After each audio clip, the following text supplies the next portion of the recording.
Hey everyone, What If Fan here, bringing you another exciting part of What If Luffy Became a Marine. You can find the fanfic title and the original author's name in the description below. Make sure to check it out and show them some love. If you enjoy the video, don't forget to like, subscribe, and ring that notification bell so you never miss an upload. Quick update, what if there was a different Luffy is now on hold, since we've caught up with the author. And heads up, What If Luffy Became a Marine will also be going on hold soon, as we're nearly caught up there too. So now, I need your help picking the next project for the channel. I'm currently deciding between these three fanfics. What if Ichigo awoke his true powers? What if becoming a mangaka in the One Piece world? What if reborn as Gohan in the future timeline? Please vote in the poll and let me know which story you'd like to see next. I'll take the top 2 picks and start working on those series next. Alright, let's jump into it. Chapter 36, Worthy Companions. In the tunnel that led towards the Bridge of Hesitation, Spandam was moving quickly with his retinue trailing after him. Out of everyone, only the director himself was flustered about their current situation. Robin was following them with her head held down, shuffling her feet forward to barely match her captor's pace. Blueno was quick to push her forward whenever she started lagging behind the director, in the meantime ignoring the frantically struggling Frankie that he held over his shoulder. "Let me go, you damn bastard!" Frankie yelled, trying to wriggle himself free from Blueno's grasp. "Shut up, you criminal scum!" Spandam yelled back over his shoulder. "Before I tell them to shut you up for you." Frankie bared his teeth at him, but did not stop his struggling. Blueno sighed, "Just give up. You're only wasting our time with your pointless struggles."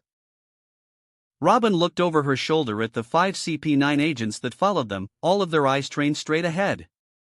Even if she had access to her devil fruit powers, she doubted that she could even overpower any of them before one of them subdues her. But of course her mind was not turned to the thoughts of escape at that moment, it was merely her realization of the strength that each of them possessed individually. If her protector had been once counted among their ranks, she wondered how strong he actually really was. And did he actually approach her with genuine interest to help, or was it just another part of the government's convoluted plans? Shaking those thoughts away, she turned her mind back to the main problem at hand. Somehow her crew had managed to follow the sea train all the way to Eni's lobby to rescue her. She feared that they were only rushing to their doom. Even if they were to reach her, the 5 agents behind her would just beat them into submission like they had back in Water 7. Once they were defeated here, even her own confession might not be enough to save themselves from incarceration. Luffy will lose his position and all of them will be branded as criminals and hunted down like animals. She looked up at Spandam. Could you spare the straw hats?" Spandam stopped in his tracks before turning around to regard Robin with a raised eyebrow. He looked at her as though she had just asked if he could defeat Luffy one-on-one with a blindfold and both arms tied behind his back. His confusion quickly turned into rage as he glared at the archaeologist. "You aren't joking, are you, you disgusting woman? At the current rate that things are going, we would be the ones asking to be spared, not them." Robin frowned at his words, not sure if he was being sarcastic or serious. Lucci snorted from behind, "I won't have a problem beating that upstart Rear Admiral down." Spandam turned his sight towards the agent, a slight look of pity in his eyes. The director had full trust and faith in the feline agent to completely decimate any other enemy, just not Monkey D. Luffy. Anyone who had witnessed any of Luffy's incidents would never dream to go against such a monster. Frankie started laughing out loud. "Ha ha ha. I get it now. The fearless leader Spanda is afraid of the Rear Admiral." Spandam gritted his teeth. "It's Spandam. Get my name right, you lousy criminal. Ha ha ha. Dare I ask what will happen if this Rear Admiral actually manages to reach us in time?" "Shut up!"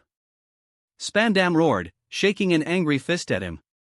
The reaction only caused Frankie to grin wider. "Hey, tell you what, Spanda. If you tell me the truth about this whole incident, I'll stop struggling and follow along like an obedient little dog." Spandam hesitated. Frankie had delayed them the whole entire trip towards the bridge at every opportunity he could get. Using his mouth to bite onto ledges, kicking and wriggling his way out of their grasps and slamming himself into the people around him. How would I know you won't run away the moment you're set down? Spandam asked. Frankie smirked. Hey, you guys kidnapped me here without an explanation. As much as I hate you government dogs, I'm not about to give myself over to the Marines either. I'm not stupid enough to not realize I'm just a pawn in this game, so I'll follow the lesser evil of the two. You happy now? You know, sir. We can always just knock him out, Blueno suggested, wondering why they haven't done so already. Frankie frowned. You dare to do that to me? The next time I wake up I'm biting my tongue off. Let's see how you find the blueprints then.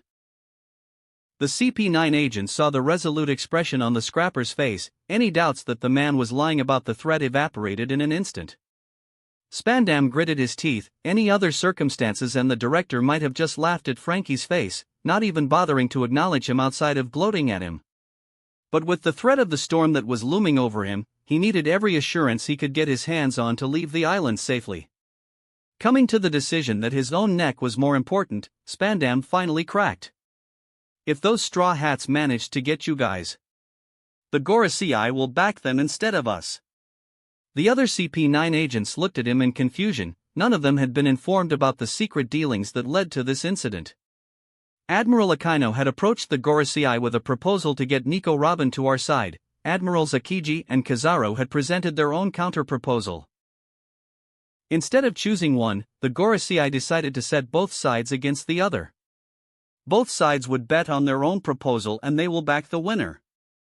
Frankie just stared at Spandam, still not understanding what was going on. I don't know what those proposals were or what they bet on, but I do know that the side that fails to present both of you will suffer some sort of consequence. Robin's eyes widened when she realized she was played. That was not what you agreed with me. You told me nothing would happen to them if I turned myself in. Spandam slapped her face hard enough to send her sprawling on the ground. Shut up, you damn woman. Your existence is a blight in this world. If it weren't for me, you'll amount to nothing. And now because of you, that damn monster is at our gates. If it had gone according to my plan, he would have just been honorably discharged and nothing else. Robin glared at him from the ground. You lied to me. Spandam spared a moment to smirk at her words. I think you should remember the contents of what was promised better. Lucci sighed before recounting the terms they had agreed with Robin. All members of the Straw Hat Marines will not suffer any physical harm and be allowed to sail away from Water 7 freely.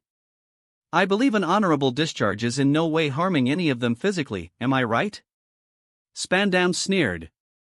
Robin gasped. You would violate our agreement using a technicality? Spandam kicked her in a fit of rage. Shut up, you damn filth. You're just a criminal who manipulated some Marines to aid you. Don't get so full of yourself. Like hell we'll take a deal with a criminal seriously. Robin gritted her teeth as she endured the pain from the abuse, determined not to give him the satisfaction. The director turned to Frankie, who had been oddly silent the entire time. So what now? Are you still going to continue your meaningless struggles? Frankie shrugged his shoulders. Nah, I'm fine. Now I know it won't mean much even if I go find those Marines anyway. They'll still try and make me spit out the blueprints, right? Spandam nodded. Of course that was not true, but there was no way he was going to tell the scrapper that. He doubted Luffy was even privy to the details about the blueprints. Even if he was, the Rear Admiral would not have cared. Whoever I follow doesn't matter anymore. You can let me down now. Frankie sighed dejectedly. Spandam smiled triumphantly, barking out an order to Blueno to let the scrapper down. Now, since we don't need to spare one of you to keep an eye on this stupid carpenter, all of you should be ready to defend me should any of those Marines show up. My life is the most important, understand? Frankie smirked at him the moment he felt his feet touch solid ground. Yep, definitely the same bastard that took Tom away 8 years ago. Before anyone could react, Frankie was already bolting down the corridor in the opposite direction, running back towards the way they had came from. The CP9 agents watched him go without a hint of surprise. The only one among the group surprised to see him run off was Spandam himself. I can't believe that worked. I must be really super this week to pull that off. Frankie laughed. St. Stop him. Spandam yelled, pointing a finger at the scrapper. Lucci sighed once again. further questioning who had placed such an incapable person as his superior before dashing forward to kick Frankie into the ground. The agent grabbed the scrapper's hand with a vice-like grip before dragging him back towards the group. "How dare you lie to me? You said you won't run anymore." Spandam yelled at him indignantly. Frankie only smirked at him. "Ha? Ha? I thought you don't deal with us criminals seriously? Of course I'll lie to scum like you. An idiot that only cares about himself. I'm the boss of my city's backstreets. You think I'll just break down and accept defeat so easily?" Frankie pulled himself up and bit down on Lucci's hand, prompting the agent to release him more from disgust than pain. "You think I've forgiven you for what you did to Tom? If going to those Marines mean I can bring you down in some way or another, you damn well bet that I will." Without another glance back, Frankie sprinted back down the corridor once more. This time Kaku leapt forward to kick him into the wall, smashing an imprint of the scrapper in the tunnel. "Stop wasting our time, you can't hope to run from us," Kaku frowned, pulling Frankie free from the wall. The scrapper grinned at him, though his face was marred by blood. "Ha! That's precisely what I'm trying to do, you idiot. The longer I can keep you guys here the better. Those Marines will catch up to us and you guys will be done for." Kaku sighed. "You actually believe that those Marines are any match for us? Even if they are, you think your current situation would be any better?" Frankie chuckled mirthlessly. "I don't know about that, nor do I care. I only care that this wretch face gets what he deserved for doing what he did in the past." Spandam's face flushed red with anger. "Tie him up again. Make sure he can't run. We wasted enough time already." Frankie just smirked at the agents as they complied with the orders, Blueno once again hoisting him over his shoulder. Lucci reached a hand to grasp Robin's arm, forcing her up on her feet and pulling her after the fuming director. "What about you?" Frankie asked Robin with a smirk. "You have people coming to rescue you and yet you don't seem to want to be rescued." Robin bit her lip. "They came after me on their own. I never wanted them to." "For an agreement that asshole broke anyway," Frankie reminded her. "Why don't you try to run?" Robin had no answer to that. She was sure that even if she tried to run, another larger entity would appear to try to snatch her away from her friends, endangering them in the process. No matter what, she was just a burden to them. Frankie noticed her silence. "Hey, I don't claim to know everything about you. But if you found friends that you can trust your life with, why are you rejecting their help? My boys would always stick together no matter what, and I picked them off the streets too. Shouldn't you put a little bit more faith in them?" Blueno punched him in the jaw. "Shut up, you're noisy." Frankie growled at him before turning back to Robin. "If your friends offer a hand to you, would you still reject it?" Robin contemplated his words in silence as they continued their way down the corridor, a million thoughts racing through her head. No one else paid the woman any heed as she remembered the short moments of happiness she had found among the unlikely Marines she had come to regard as friends. Back on the Tower of Justice, the group of Straw Hats just ran past the auburn-haired girl on the bridge, obeying their superior's orders to place Robin's recapture as their priority. "I think I'm worrying for nothing seeing how much of a monster Luffy is, but is he going to be all right there?" Usopp asked. Nami looked over her shoulder and for once she could not give an affirmative. "I don't know. That girl seemed to be someone that affected Luffy greatly in the past. We don't even know what both of them went through together." Sanji bit on his fingers in frustration. "What's with him and all the cute girls? He definitely sold his soul to get that damnable luck." Zoro grinned at the chef. "A girl who Luffy trained personally? I think she'll tear you to shreds with just her pinky." Sanji shivered as he recalled their hellish training with the Rear Admiral. If the girl had survived through that, then there was no doubt her pinky could actually do what the swordsman suggested. "Someone is up ahead," Chopper warned, his nose picking up an unfamiliar scent. A round man with a zipper across his mouth leapt in front of them from the shadows, blocking their path. "Chapapa. So Luffy's crew has finally arrived. Follow me if you want to rescue that Robin girl." Without waiting for a response, the CP9 agent turned his back to them and began bouncing down a corridor. "Should we follow him?" Usopp asked with a raised eyebrow.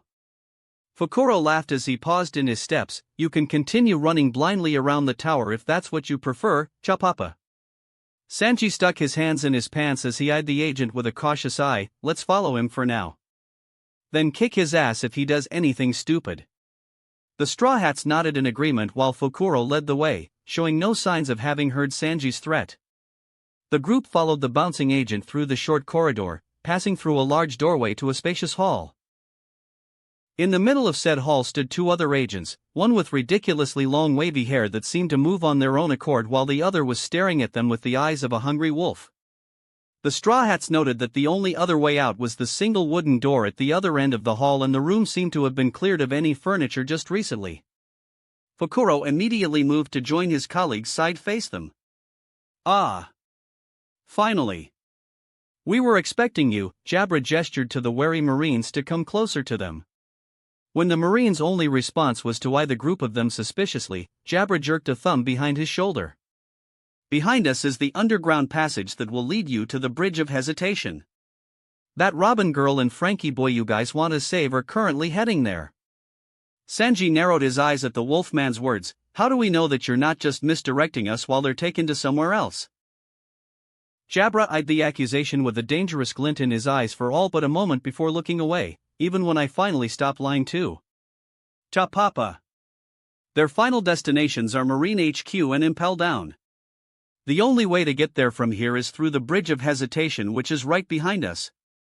Zoro unclasped his sword on his waist. So you're here to stop us as well? Komadori spread his arms out in an exaggerated fashion. Yoi. To test your bonds and strengths. To see if all are worthy of standing beside him, we will. Zoro raised an eyebrow, not sure whether to go ahead and cut them down as he had initially intended from the man's cryptic words. To put it simply, Jabra sighed, your charge will be led across the bridge and past the gates of justice. If they get through those gates, even Luffy won't be able to stop them. Your unit will be dissolved and Luffy will take the blame as a traitor before being hunted down. If you want to avoid that end, you'll have to steal her back from our director, turning the government's ire on us instead. Nami narrowed her eyes. So why are you telling us all of this? Wouldn't it be better for you guys if we failed to get Robin back? Jabra crossed his arms with a huff. Luffy was once part of us if you haven't figured that out already. I'll admit his time here wasn't exactly that justified. And we do owe him quite a lot, so all of us had agreed to keep out of Luffy's way for this event. Fukuro? Fukuro dutifully unzipped his mouth and began retelling the various incidents that Luffy had gone through. From the young assassin's first awakening to the various missions he had been tasked to do and every person he had killed, all in the belief that he had done it to protect his important people. Jabra confessed that the higher-ups had used him as a mouthpiece to get Luffy to do their dirty work, the Wolfman obliging in the hopes that his workload might decrease. Though the agent had ceased such actions a long time ago, the damage had already been done. The Straw Hats stood stunned at how the government had tricked their Luffy into doing their bidding. No wonder he had demanded full autonomy for their unit. It dawned upon them that he never wanted what he had went through to ever happen to his own crew. By placing himself as the head, he shouldered every possible responsibility for any consequences, freeing his crew from any punishment even if they did decide to go rogue. Sure, they would be labeled as criminals as well, but Luffy would bear the full brunt of it as the only commanding officer of an autonomous unit not directly under the influence of the rest of the command structure. Such was the price to pay for such power. So you guys finally get it, Jabra grinned. He has put that much trust in all of you. Gave all of you a way out if you wanted it. That damn innocent boy. You have no idea how much I have tried to tell him how stupid that dream of his is.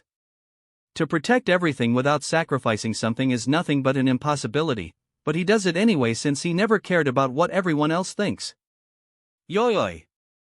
Such is the heart of a true man. His will shall reach the heavens for sure. Komadori sang out like a prophet. So what do you want with us?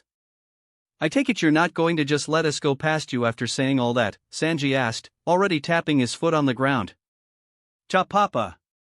Luffy tries to protect everyone by himself. You are the few that he had chosen so far to aid him in that dream of his. Would you help him protect, or do you all need to be protected as well? Zoro unsheathed his blade to point at the three agents with a wicked grin. "Why don't we show that to you?" Jabra licked his lips, exactly what I had in mind. Chopper swallowed a rumble ball. "Do you guys need a handicap then?" "Yeah, we outnumber you guys after all." Usopp unslung his slingshot from his back with a grin. Komodori swung his staff in an arc. "Yoi! An admirable concern that is. But worry not, for we have trained ourselves with Luffy as an opponent for longer than you have. Ta papa. If you don't have the strength to stand beside him, then all of you should just quit." Both sides gave a roar before charging towards each other. Zoro and Sanji lead the charge, Jabra pouncing forward to meet them. The marine chef kicked at the assassin's abdomen while the swordsman slashed at his side, both attacks bouncing harmlessly off the hardened skin. Jabra shot out a fist towards Zoro, the punch blocked by two crossed swords. Sanji spun on his heel, his leg curving an arc towards Jabra's exposed back. A mass of hair shot forward to curl around his leg, stopping it dead in its tracks and tripping the chef in the process. Another tangle of hair hovered above him, the mass shaping itself to form what looked like a finger pointed towards him. Before Komodori could strike the marine chef with his shurgan, Chopper had rushed up to smash the hair away with his arm point, buying time for Zoro to cut Sanji free. Behind the reindeer, Usopp had loaded the bullet he needed, firing an explosive round towards Komodori. Fukuro had kicked out his leg at the same time, cutting the bullet to let it explode harmlessly in the air. Behind the explosion, Nami tossed a thunder ball at him, the unassuming ball spinning towards Fukuro with its electrical payload. Kamii, slime. Fukuro shifted his body to duck his head as the thunderball sailed harmlessly above him. Sanji leapt back on his feet, sending a roundhouse kick towards Jabra's head. The Wolfman raised an arm to block it, his other fist shooting forward to punch the chef. A blade with a hammer that looked like flames intercepted the punch while a black blade swung towards his face. Jabra fell backwards to avoid the blade, Komodori moving forward with his staff poised to strike at the marine swordsman. Zoro tilted his head to deflect the staff with the sword in his mouth, spinning away to let Chopper slip in from behind to charge the long-haired agent in his heavy point. Before the reindeer could reach him, Fukuro had leapt in from the side with a kick aimed at his chest, kicking him skidding away from Komodori. The Zipper Man kicked out his leg without hesitation, sending a blade of air slicing towards the still recovering reindeer. Usopp shot 3 explosive bullets in rapid succession, 2 of them exploding against the air blade to redirect it and another sailing towards Fukuro. Fukuro barely had time to materialize his Tekai before the explosion engulfed him, leaving him charred slightly but still relatively unharmed. Sanji kicked out a small air blade towards Jabra, the Wolfman deflecting the weak blade to the side with the back of his fist. Unperturbed, the chef leapt forward to follow up with a kick to his side, his leg hitting air as Jabra sidestepped the kick. The CP9 agent sent a fist into Sanji's gut, sending him crashing towards the entrance of the hall. Without pause, he swung his left leg backwards in an arc just in time to kick away Zoro's descending blade and preventing himself from being cleaved in two. Jumping up, the Wolfman's other leg shot out, catching the marine swordsman in his side and sending him crashing towards the side of the hall. A mass of throwing stars suddenly flew towards him, Komodori sliding in front of his colleague to block them with his living hair. Before Usopp could sling another set of shurikens onto his slingshot, Fukuro had leapt into the air and used Jeppo to close the distance between them rapidly. Nami stepped in front of their sniper without hesitation, the small storm cloud she had been trying to create since a while ago ready between the ends of her staff. Thunder Lance Tempo. A small lightning bolt was shot out from the cloud, striking the unprepared agent square in the chest. Fukuro gasped out in pain as he was blasted back by the lightning bolt, crashing into the ground near his other 2 colleagues. Sanji shot out from the debris near the hall entrance, his kick implanting firmly in Jabra's abdomen while the Wolfman was still distracted by Fukuro's charred form. Jabra bit down a gasp of pain as the high-speed kick sent him skidding backwards, carving up 2 trails on the ground as he tried to recover himself. From behind, Zoro used Sara to close the distance between them, his blades already slashing out as he passed by the CP9 agent. Oni Giri. Jabra howled out as the swords left 3 slash marks on his back, blood beginning to seep out from the wounds. Zoro spun around with his swords in front of him, deflecting the air blade that Jabra had sent after him right after he got cut. Behind you! Sanji shouted a warning.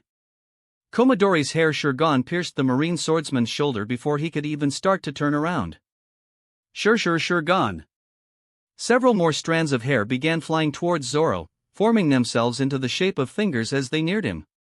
Chopper leapt in front of Zoro without hesitation, his arms crossed and bracing himself against the mass of finger guns. Tekai! The finger pistols impacted against Chopper's hardened skin with a loud clang, bouncing off in various directions. Chopper winced as he felt bruises forming at where the fingers had hit, his mastery of Tekai clearly still not enough to match Komodori's strength. Before the long-haired agent could unleash another barrage of his attacks, Sanji had lunged from behind him to kick at his back, the impact sending Komodori flying high into the air to crash land beside Jabra. Jabra grinned at the Straw Hats just as his two colleagues got back up on their feet, battered but still in the fight. Ha, not bad. Not bad at all. I can wager that all of you have experienced quite troublesome things to have that impressive level of teamwork. Zoro rolled his shoulders, ensuring that the wound he received would not get in the way of his swings. You have no idea. Jabra's grin turned wolfish just as his body began expanding, his muscles bulging out and his face reshaping itself all at the same time. The Straw Hats stared in shock as the CP9 agent transformed into his wolf form, his sharp claws and fangs on full display as he howled at the ceiling. He's a Zoan type too. Chopper warned. Let's begin the real hunt. Jabra roared as the three CP9 agents leapt towards the Straw Hats once more. The Marines tensed in preparation to receive the charge, but nothing prepared them for the sudden shaking of the tower itself. The CP9 agents were just as surprised as they fought to regain their footing, none of them having any idea of what was going on. Without warning, the door at the entrance was flung off its hinges, the doorframe and the surrounding wall breaking apart and following a second later. Everyone in the room had a moment to widen their eyes in disbelief before leaping clear of the shockwave, letting it blast the other end of the hall open to reveal the gates of justice that loomed behind the tower. As the dust settled, everyone finally managed to collect enough of themselves to inspect the aftermath. What the hell was that? That came out of nowhere. Usopp moaned, rubbing where he had hit his head. Damn! That came from the bridge. Is Luffy alright? Sanji inspected the hole at the entrance. Komodori gasped dramatically, Yoi! The boundless strength. Much more stronger than ever before, I do declare. Jabra cursed under his breath, you're kidding me, right? Crap! The fight over there is probably over by now. Nami frowned, what do you mean? What did that girl do to Luffy? Fukuro unzipped his mouth, Chapapa, you should be asking about the girl instead. This is Luffy's doing, not hers. Jabra peered outside the hole that led towards the gates of justice, squinting his lupin eyes. Oh hell! It reached all the way to the bridge too. The last time this happened he only blew the top of the tower off, this is getting a little too ridiculous, Luffy. Next thing we know, he's going to bring the whole tower down on top of us. Zoro muttered. On the Bridge of Hesitation, Spandam's group was making their way up the flight of stairs that will lead to the top of the bridge. As the director took another step closer to the top of the prop, the entire bridge shook with such force that threw him off his feet. While everyone was still wondering what was causing the earthquake, the wall beside Spandam blew apart, the shockwave crashing straight into him and embedding him into the opposite wall. All the agents tensed for an attack, all their senses alert and focused to search for their unseen assailant. A minute passed before they relaxed slightly, Kaku stepping forward to pry Spandam out from the wall that he was stuck to. Robin and Frankie were staring at the hole, both of them wondering what kind of attack could have flown here. Califa stepped towards the hole with her fists clenched, gasping out loud when she saw the skies above the island. What's going on? The sky. I thought it was always daytime here. Blueno walked up beside her, his eyes widening slightly when he saw the storm clouds. Frankie, who was still on his shoulder, gaped at the sky with them, just as a lightning bolt came striking down from the sky to land somewhere within the courtyard. Even Lucci stood silent with narrowed eyes when he saw the storm clouds. Never in his life had he seen the Judicial Island be a victim of bad weather. Ugh! This is that Rear Admiral's doing. Spandam gasped painfully, standing on shaking knees. A devil fruit? Kaku suggested. I don't know. Spandam admitted. There hasn't been any news about him getting a devil fruit yet. If he did, it should be pretty recent. The director limped his way to the hole, his face paled further when he realized how far this particular attack had traveled. I think we better move faster now. No, wait. Maybe handing these damn criminals back to him would be a better idea? Spandam started mumbling to himself. Robin was the only one close enough to hear the director's mumblings. Still. What caused this hole? I smell no ozone, so I doubt it was a lightning strike. Kaku mused, his hand on the wall. I think it was his Rokugan. Nero shivered from the back. Everyone except Spandam turned to regard him. I didn't believe it, but I heard from the other agents. Back when he lost control or something. His Rokugan destroyed the top section of the Tower of Justice. And he fired it from the courthouse too. The other CP9 agents frowned, turning to look at their director who had been mumbling to himself for a while now. Blueno tilted his head. Sir? What? What? Nothing. What? Spandam yelled, shocked out of his own thoughts. Lucci stepped in front of the group. So that Rear Admiral is really that strong? Spandam furrowed his brows but nodded in affirmative. So are we still going to bring the prisoners with us through the gates?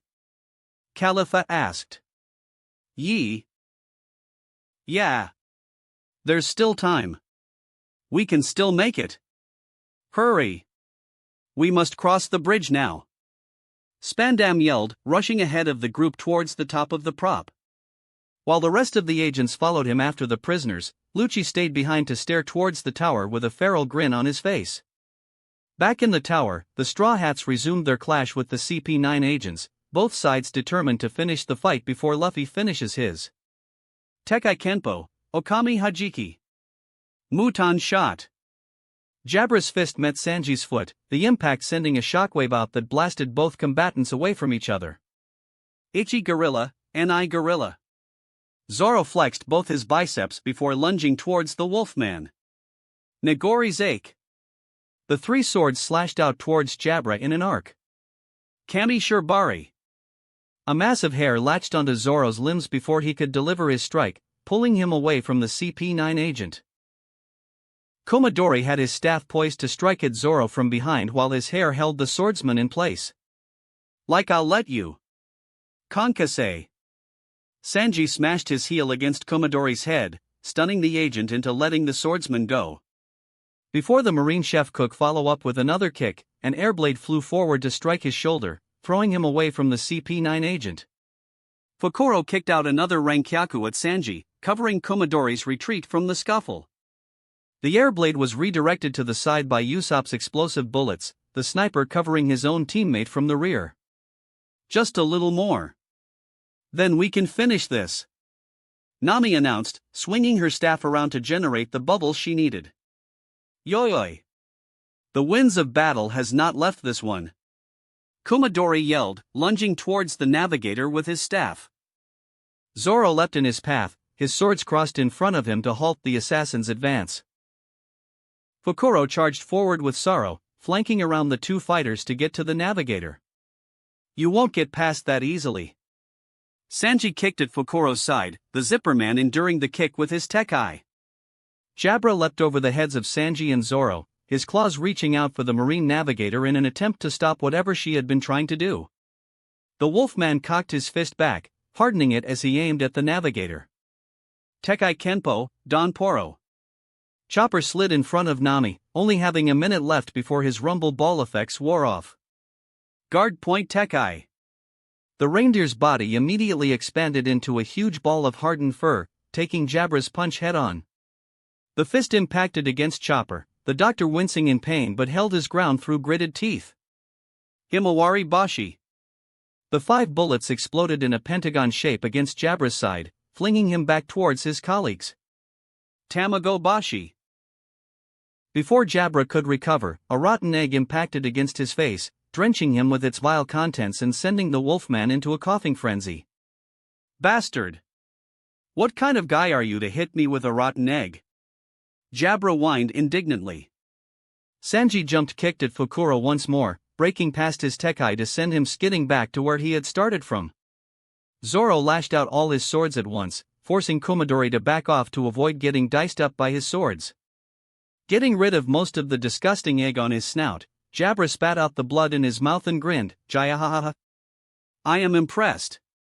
I had taken you guys for sheep following the wolf, but it seems I was mistaken. Each and every one of you are wolves in his wolf pack.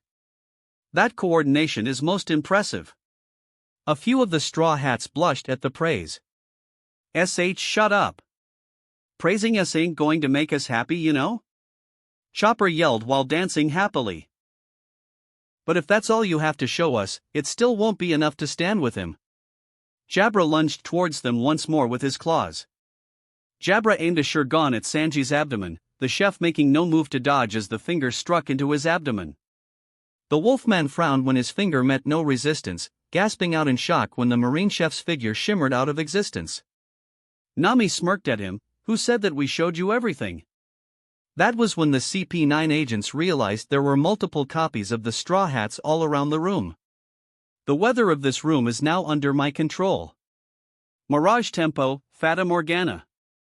Jabra glanced at the sniper who smirked at him proudly. The real reason of why Usopp had hit him with the rotten egg finally dawned on him. The wolfman felt his admiration of the crew growing even more by the second, not a single wasted movement in their coordination. Usopp had realized his Lupin sense of smell would easily sniff through his navigator's mirages and disabled him swiftly with the rotten egg. "Now it's the end," Sanji declared, spinning on a single leg. Zoro held his two swords crossed in front of him while two more figures of himself appeared behind him.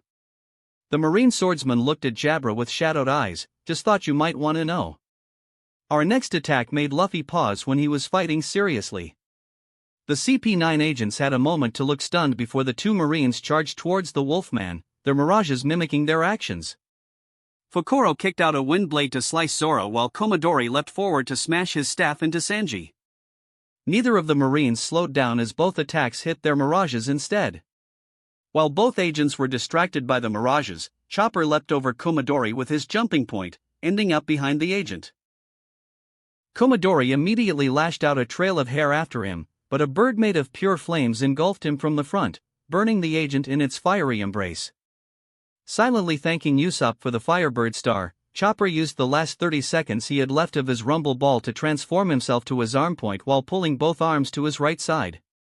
Kokuti Rosio Metal. A barrage of blows came raining down on Komadori's back, leaving a multitude of smoking hoof imprints in its wake. Chopper landed just as his rumble ball ran out of time, transforming him back to his smaller hybrid form. Like sakura trees. They do bloom so splendidly. So shall you, my friends. Komadori breathed out before collapsing on the ground, defeated. Fukuro had no time to avenge his colleague before a shock bubble electrocuted him, forcing him to turn his attention towards the navigator smirking at him at the rear. "You know, the fact that this island never had bad weather would result in your downfall," Nami announced while twirling her staff. "Cha Papa. What do you mean? None of these buildings are built to withstand lightning strikes." The marine navigator tossed a thundercloud up into the air, just as a bolt of lightning struck down from the sky and obliterated the wall to hit the miniature cloud. Not wasting a second, Nami threw another thunderball towards Fukuro, creating a path for the charged cloud to release its payload. Fukuro only had a split second to widen his eyes before the Luffy-charged thunderbolt struck him. Nami grinned at the collapsed Fukuro who was still smoking from the attack. "Oh wow. I need to find a way to carry Luffy's lightning around. They're too useful to give up. Choppa, pa. That would be so unfair." Fukuro whined, just barely conscious after the shock he received. With both his colleagues down in an instant, Jabra realized he had no choice but to take Zoro's and Sanji's attack head-on. Diable Jam. Sanji leapt into the air, his right leg on fire and pointed at the wolfman. Azura. Zoro pointed all 9 swords at Jabra. Tekai Kenpo.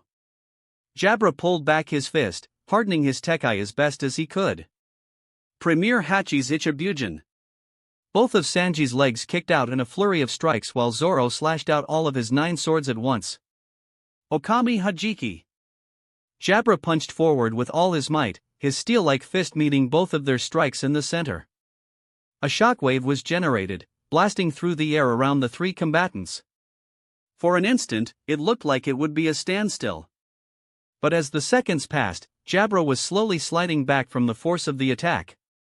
With a roar, Sanji and Zoro pushed even harder, breaking through Jabra's Tekai and smashing him away from them.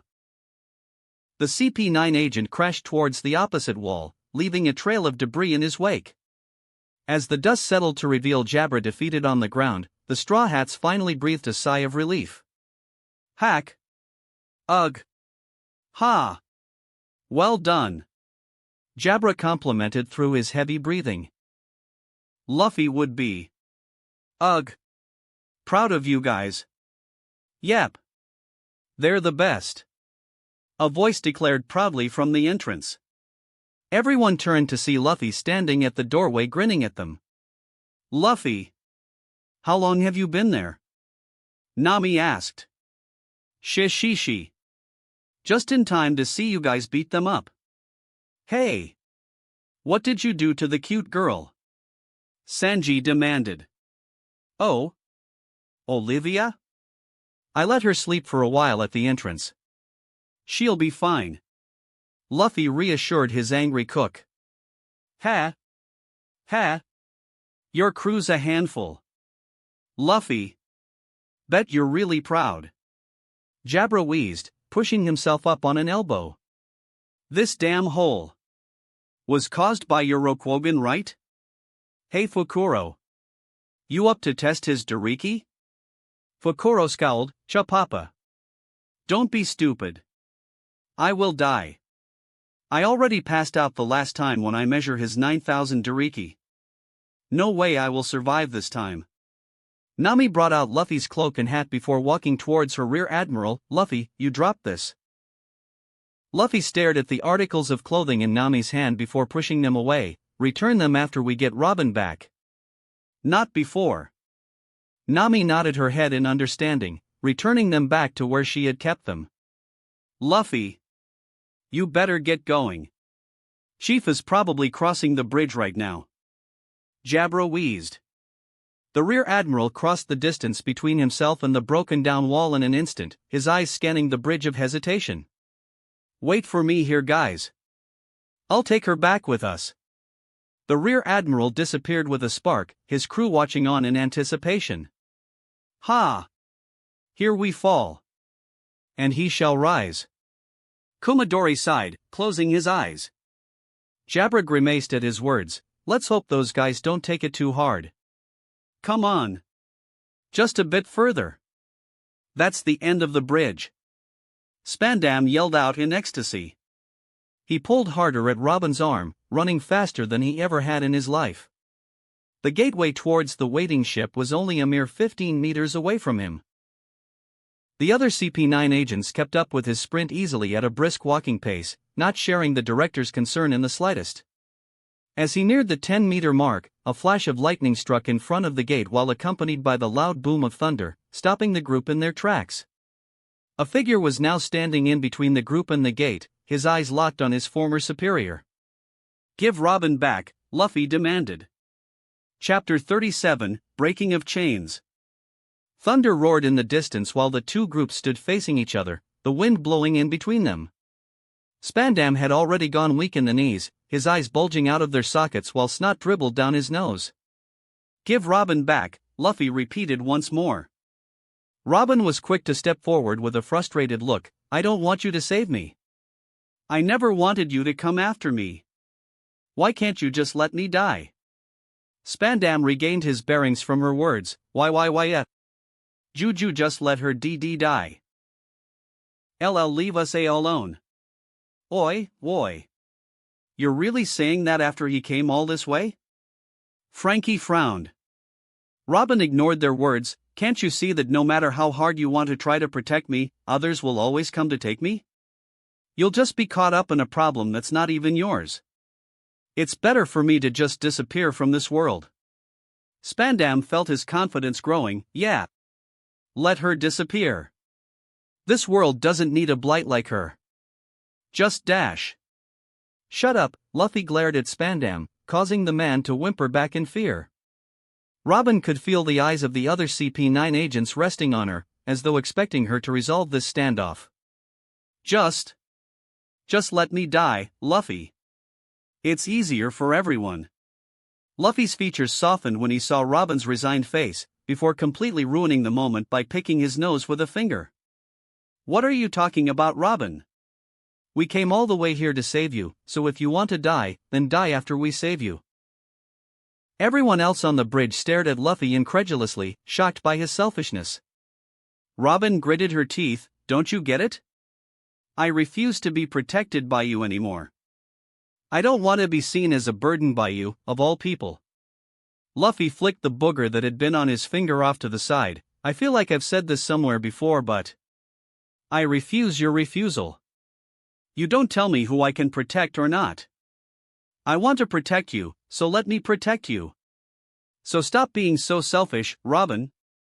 Spandam pointed an accusatory finger at him. You're the selfish one right now. Even Frankie had to agree with him this time. Luffy glared at him again and the director wisely shut his mouth. My enemy is the world. Robin stared at Luffy with tearful eyes. You can't protect me from them since you're part of them. That is where you're wrong, Luffy declared without an iota of doubt. Robin widened her eyes at his proclamation. Do you plan to desert the Marines? Spandam's face was as white as sheet at the current moment. Luffy tilted his head at her. What? No. Even if I do pass the paperwork to Nami, I used to do my own admin matters before I met her, you know? Just have the right people know the right things and all will be set. Robin noticed that Luffy glanced pointedly at Spandam. The archaeologist realized that he had been aware of the Admiral's bet on them all along. And if anyone else is still set on snatching you away after this. Luffy grinned at her before throwing his fists high into the air. I'll conquer them all. A person's existence should not be their sin. I will protect you. His declaration hit her like a truck, her mind recalling Jaguar D. Saul's last words to her. There is nothing more ridiculous than being born in this world to be alone. Someday you will meet brave friends who will protect you. Go and live with them, Robin. So say it, Robin. I haven't heard it from you. What do you want to do? Luffy asked. The tears that had been welling up flowed freely at that moment. Her past memories of a life on the run filled with constant betrayals and terror flashed past her eyes. How many people had sought her death? How many people she had ended up betraying just to save her own neck? How long had she been able to sleep peacefully at night or walk around without looking over her shoulder? She looked at the rear admiral standing in front of her. He had his fists clenched and a confident look in his eyes. There was never any doubt in him from the beginning. The Marine who had taken her in. The Marine who had furled his protective wings over her to protect her. The one shining light in this dark world of hers. Why was she still doubting herself? I want to live. Robin finally shouted, her secret wish finally revealed for all to hear. Please. Will you protect me? Luffy grinned the widest grin he had since coming to Eni's lobby. You bet I will. Frankie was crying at the sight as well. Oh damn you guys. You're only a Marine. How can you be so super? Lucci stepped forward at that moment, his pigeon already flying off his shoulders after sensing the impending conflict. I'm tired of this farce. Step aside, Marine. Luffy glared at the assassin, his grin disintegrating from his face. We are of the same sides. But our beliefs are different. Because of that, we will be against each other. The rear admiral cracked his knuckles, taking a single step forward towards them. I will ask the same of you. Will all of you return my charge to me with the addition of the scrapper? Spandam was about to respond, but Lucci cut him off before he could. We will not back down, so we shall have to fight for our beliefs.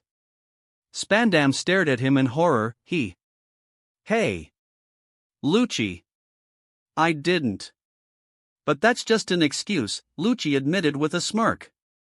What I really want is to fight you. Strongest agent of CP9. Luffy held his steely gaze without flinching. I see. In that case, I'll take you all on. I'll even give you guys a handicap. I shall not use my haki here and fight you all as a CP9 agent would. Kaku frowned. You would do well not to underestimate us, Marine. Luffy grinned at him. You forget I was once part of the unit. It is you guys who should not be looking down on me. Blueno tossed Frankie to the side of the bridge, the scrapper yelping out in surprise when he found himself crashing onto the floor without warning. Faster than a normal person could see, Blueno appeared in front of Luffy with his fist sailing towards his face. The larger man's fist was easily caught by Luffy's single hand, the rear admiral shoving him back with a push using the same hand. Blueno looked at the scrawny marine who had just took his punch and shoved him back without any trouble. I guess Fukuro was not lying about your Dariki. Lucci's grin turned vicious. Everyone fight him seriously. The other agents behind him nodded. Frankie was trying to wriggle himself back on his feet, his bindings only allowing him to crawl on the ground like an earthworm. Spandam had already collapsed on the ground after Robin's proclamation, his legs giving way to fear. Robin moved to the side, confident that the rear admiral will pull through with his promise to her. Blueno pushed the air in front of him, opening an air door before stepping inside it. Luffy narrowed his eyes. So that's how you have been hiding Robin from me. I can't pick out voices in another dimension. Lucci did not answer him as he shifted into his half-leopard form. His eyes remained locked on to the rear admiral in front of him. The two of them stared at each other before the tension was broken unexpectedly by a yelp of surprise behind Lucci. Turning around, the feline agent found a full-grown giraffe staring back at him with an embarrassed face. Crap! I meant to transform to half giraffe, not full giraffe, Kaku explained before transforming himself to the hybrid form he had been looking for. Another Zoan, huh? Olivia would have a field day mocking you guys too, Luffy remarked. Lucci turned back to regard the rear admiral, seeing the marine looking at Kaku with great interest. So, you guys ready yet? I can still wait, Luffy smirked. Nero was the first to charge forward, wanting to prove himself to his seniors and debunk the fear the other members seemed to have of this scrawny ex-agent. The weasel man aimed a punch towards the marine's chest, his other hand reaching behind his back for his pistol. Luffy slapped the punch away with the back of his hand, his other hand shooting upwards to push the pistol's muzzle away as soon as Nero whipped it out from behind him. The gun did not even get a chance to fire before Luffy's fingers closed around it, crushing it into splinters. Nero jumped over the rear admiral, discarding the useless pistol to kick an air blade at him from above. Luffy took a single step to the side to avoid the blade, his hand shooting backwards just as Nero descended behind him, grabbing his shirt collar. The rear admiral threw the assassin over his shoulder at Lucci, the feline assassin sidestepping the throw before lunging towards the marine. As Luffy prepared to meet Lucci's lunge, the floor under him suddenly gave way, his feet falling into two small doors that had not been there before. Tekai! Luffy barely managed to harden his body in time before the half-leopard's punch met his chest, impacting him with a solid boom. He threw a fist forward, Lucci easily avoiding it by stepping back before moving forward again to punch at his face. Luffy fell backwards to let the punch sail above him, curling himself into a ball to roll backwards to get his feet out of the hole at the same time. Kaku was next to rush forward, his two blades already unsheathed and slicing towards the rear admiral's neck. Kami-e. Luffy floated back, the blade missing his neck by mere millimeters. The marine kicked his leg upwards, sending the air blade flying towards the CP9 agent. Kaku kicked his own leg out, his pride as the best swordsman of the assassins on the line. The two air blades clashed against each other, deflecting each other off course a mere inch away from their targets. Lucci moved forward again, a clawed finger extended towards the marine. Luffy punched at Lucci's wrist from below, hitting the leopard man's Shurgon high into the air. The rear admiral turned on his heel to deliver a roundhouse kick, but Califa was there to catch his leg with her hands. Golden hour. The female assassin slid her hand down Luffy's leg, a trail of soap bubbles appearing along where her hand passed by. Luffy felt the strength in his leg leave him and tore himself away from her embrace in alarm. Lucci had taken advantage of his confusion and delivered a punch to his abdomen, sending the Marine crashing into the ground a few feet away. Luffy groaned as he looked down on his right leg that Califa had touched, wondering what the assassin had did to him. Devil fruit, huh? Luffy frowned. His leg had become ridiculously shiny and smooth, and any attempts to stand on the leg resulted in his leg slipping uncontrollably.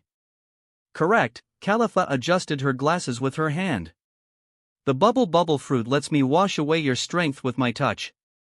Ha! Almost like Grandma Tsuru. Luffy remarked, standing up on his other leg. Bubbles get washed away with water. So if I soak my leg in water, this will come off, right? Califa became flustered. It's not like you'll get an advantage if you know that. Okay? Luffy grinned before back-flipping off the bridge, dipping his right leg in the seawater before using Geppo to get back on the bridge in an instant, his leg returning to normal. The Marine took the time to grin proudly at the agents. If you still intend to stand in our way, then you have to die. Nero yelled, charging forward with Saru. This amateur. Lucci mumbled under his breath. Takai. Luffy took the punch to his chest without budging an inch, his fist immediately shooting forward after taking the hit to bury itself in Nero's abdomen and send him flying away. Kaku dashed forward, his right hand slashing towards the Marine's neck. Blueno appeared from an air door behind the rear admiral, his finger extended to aim a Shurgon at the back of his neck. Luffy took a step forward and shot out his left palm to halt Kaku's hand from completing the arc, stopping his blade from reaching him. At the same time, he moved his upper body to the right, avoiding Blueno's Shurgon as it passed to the left side of his neck. The rear admiral's right hand gripped on the bullman's finger, pulling hard to throw him over the shoulder to crash against Kaku and sending both of them flying away. Califa leapt over her colleague's airborne figures, throwing up her hands to send a wave of bubbles towards the rear admiral. Luffy leapt backwards to avoid it, just as Lucci appeared from behind him to kick him back into the bubble wave's path. Rankyaku! Luffy kicked out an air blade, dispersing a portion of the bubble wave for him to pass through unharmed.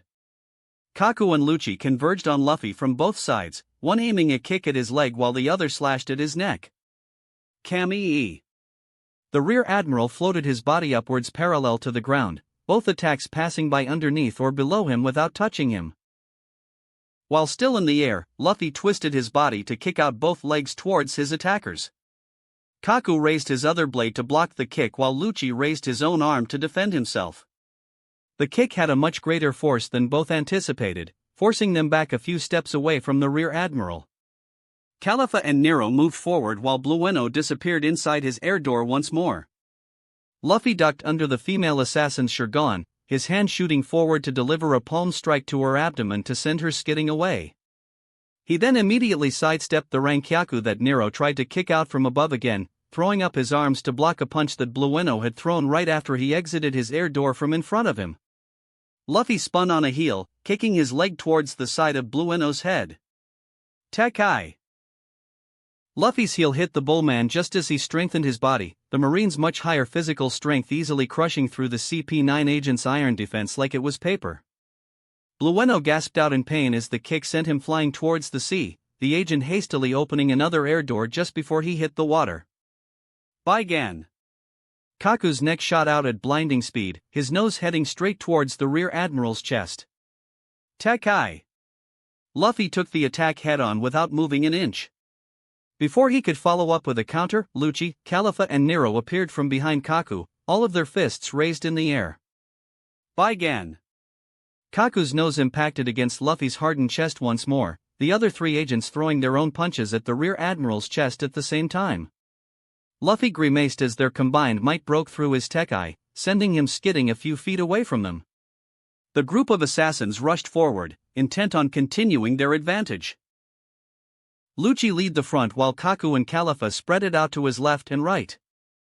Nero immediately used Geppo to get in the air while Blueno reappeared behind Luffy, closing any route of escape for the Marine. The five agents closed in instantly, delivering a flurry of blows down on the rear admiral. Luffy gritted his teeth as he braced himself with his Tekai, unable to move from the absurd number of hits he was taking. Pulling his finger back, Lucci revealed a sadistic smirk before striking his finger forward in a flurry. Sure gone, Orin. Luffy felt multiple stab wounds on his body before being blown away, crashing a few feet away with several wounds on his body. Robin gasped in worry while Spandam finally regained a part of his senses. Looking at the wounded form of Luffy, a smile crept on the director's lips. Ah. Ha ha. As strong as Luffy is, he can't take on 5 trained CP9 agents at the same time. Spandam reached a hand to grab Robin by her arm while his other hand held on to Frankie's hair, pulling and dragging them towards the end of the bridge. This is perfect. While they hold him here, I'll just slip past them and it'll still be my win. Robin furrowed her brows and tried her best to resist his pulling, Frankie joining in her struggle as he put his full weight on the ground. You bastard! You think we'll let you win that easily? Frankie roared, half in pain from his hair being pulled. Spandam's feet ground to a halt as soon as the scrappers started struggling, the director lacking the strength to pull both Frankie and Robin with him while they were resisting. Gritting his teeth in frustration, he drew his sword and dropped it on the floor. Funk freed. Help me drag these stupid criminals with us. The sword transformed into an elephant before wrapping its trunk around the shipwright and archaeologist, easily lifting both of them to follow its master. The elephant took 2 steps forward. That was all it remembered doing before a fist was sent flying towards its head, smashing it all the way to the other end of the bridge. Luffy pried Frankie and Robin out of Funkfried's trunk before they could fly off with it, dropping the scrapper on the ground casually while lowering Robin carefully. Ouch man. I'm a victim as well. Can't you be gentle with me too, Marine bro? Frankie whined from the ground. The rear admiral ignored him and lunged forward again, his sights set on Spandam this time. Before he could reach him, Lucci had put himself in his path, his own fist lashing out to meet Luffy's and creating a shockwave from the impact. Your fight is with us, Lucci declared with a bloodthirsty smile. Luffy narrowed his eyes at him just as Kaku leapt from his side, the blade in his left hand slashing downwards at the rear admiral's head. He took a step back to avoid the slash, his other fist already shooting forward for a counter. A whip coiled itself around his arm, stopping his fist dead in its track. Lucci's fist went straight into the Marine's unprepared abdomen, sending Luffy flying high into the air. Nero was prepared to receive him with a mid-air roundhouse kick, sending Luffy crashing back into the ground. Tekai Sai. Blueno flew straight into Luffy's prone form, his hardened fist smashing into his abdomen and creating a giant crater on the bridge. Flipping backwards, the Bullman landed beside his colleagues at the edge of the crater. This is the best agent in CP9's history? You sure they didn't make a mistake? Blueno sighed. Kaku frowned, remember that he's taking on 5 of us at once. I think that's pretty impressive by itself. Spandam took the break in the fight to grab onto the prisoners again, pulling them towards the gate. Again, both Robin and Frankie resisted their captor, hindering him as best as they could. Luffy leapt out from the crater, his sights switching from the 5 agents to the director before switching back to them. Lucci smirked at him and gave him a come-hither gesture. The Marine kicked the air behind him, his fist extended and pointed towards the group of agents. Tekai Sai. The 5 agents leapt out of the way just in time to avoid Luffy's impact, the crater that he made at least 5 times larger than Blueno's. Nero brandished his last pistol, shooting a bullet at the Marine. Luffy shot his hand back to catch the bullet in between his fingers, spinning around midair to dodge Kaku's Rankyaku before deftly flicking his wrist towards the Weasel Man. Nero gasped in shock as the bullet he had fired was launched back towards him at an impossible speed, the projectile piercing his pistol through the barrel and shattering the firearm. Tekai Rin. Blueno hardened his legs before he started revolving towards Luffy, his steps leaving imprints in the ground. Tekai. Luffy crossed his arms above his head, catching Blueno's downward kick in between his arms with a loud boom.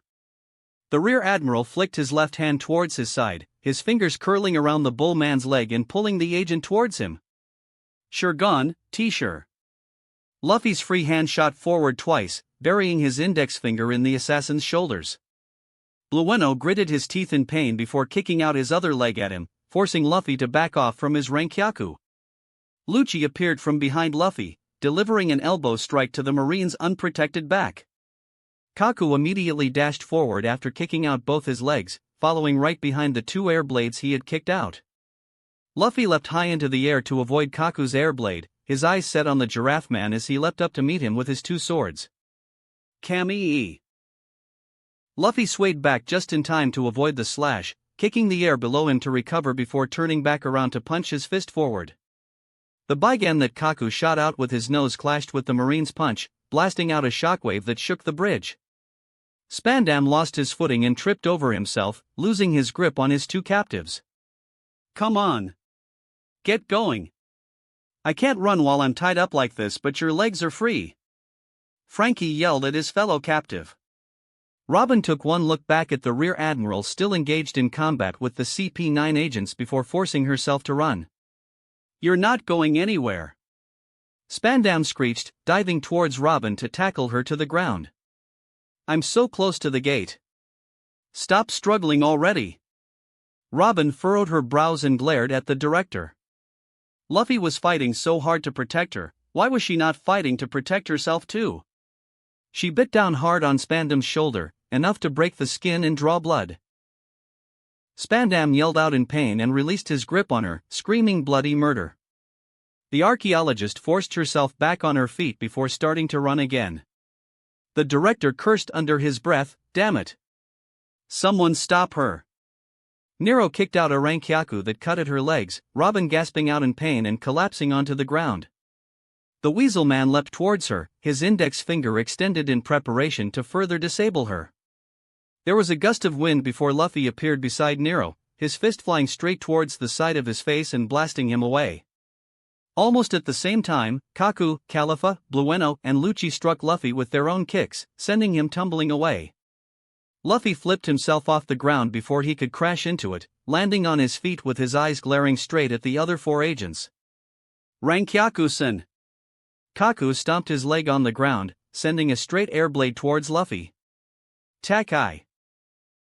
The Rear Admiral hardened his body, pushing out his palm at an angle in the blade's path and deflected it off to the side. Lucci moved towards him, his fists a blur as he rained down punches on the Marine. Luffy narrowed his eyes as his own hands became a similar blur, blocking and deflecting every one of Lucci's blows. Their blows became faster and fiercer until their attacks started a gale, both of their eyes never leaving the others. All of a sudden, their attacks stopped. Both of Lucci's fists caught in Luffy's hands. The Leopard Man kicked his leg forward without hesitation, Luffy enduring it with his Tekai while preparing to follow up with a counter. Relax hour. Califa threw a cloud of bubbles toward Luffy, forcing the Marine to let go of Lucci and leap backwards to avoid the strength-draining attack. Behind him, Blueno appeared using his air door and drop-kicked his back, sending the Marine crashing into the floor. Luffy smashed his palms into the ground, pushing himself airborne just in time to avoid a heel smash from the just barely recovered Nero. He spun himself in a circle while upside down, his legs kicking out in an arc to deflect Kaku's blades that had been slashing towards him. Pulling his fists to his sides, Luffy's hands shot forward in a double palm strike against the Giraffe Man's chest and sent him crashing into the ground. Robin frowned as Kaku crashed beside her, the CP9 agent dusting himself before getting up again, completely ignoring her. The archaeologist furrowed her brows as she tried to stand up on her feet again, the cuts in her legs preventing her from doing so. A hand reached down to pull her hair, forcing her head up to stare at the furious face of Spandam. I told you to stop struggling. Damn it! I'll just take you along and forget about that cutty flam, at least having one is better than having none. He dragged her by the hair towards the gate, ignoring her painful cries. Luffy roared in rage when he saw Robin's mistreatment, kicking the ground multiple times in an instant to rush towards him. Lucci barred his way again, the Leopard Man's leg kicking upwards to send an airblade towards him. The Rear Admiral kicked at the air to avoid the airblade, spinning away from another Rankyaku that Kaku had thrown from behind him as well. You have a devil fruit, no? I don't see you using it, Lucci pointed out. Luffy glared at him just as another thunder roared in the distance. The Rear Admiral lunged forward, punching towards Lucci's chest. The CP9 agent crossed his arms in front of him to block it, but the blow still made him skid backwards a few feet.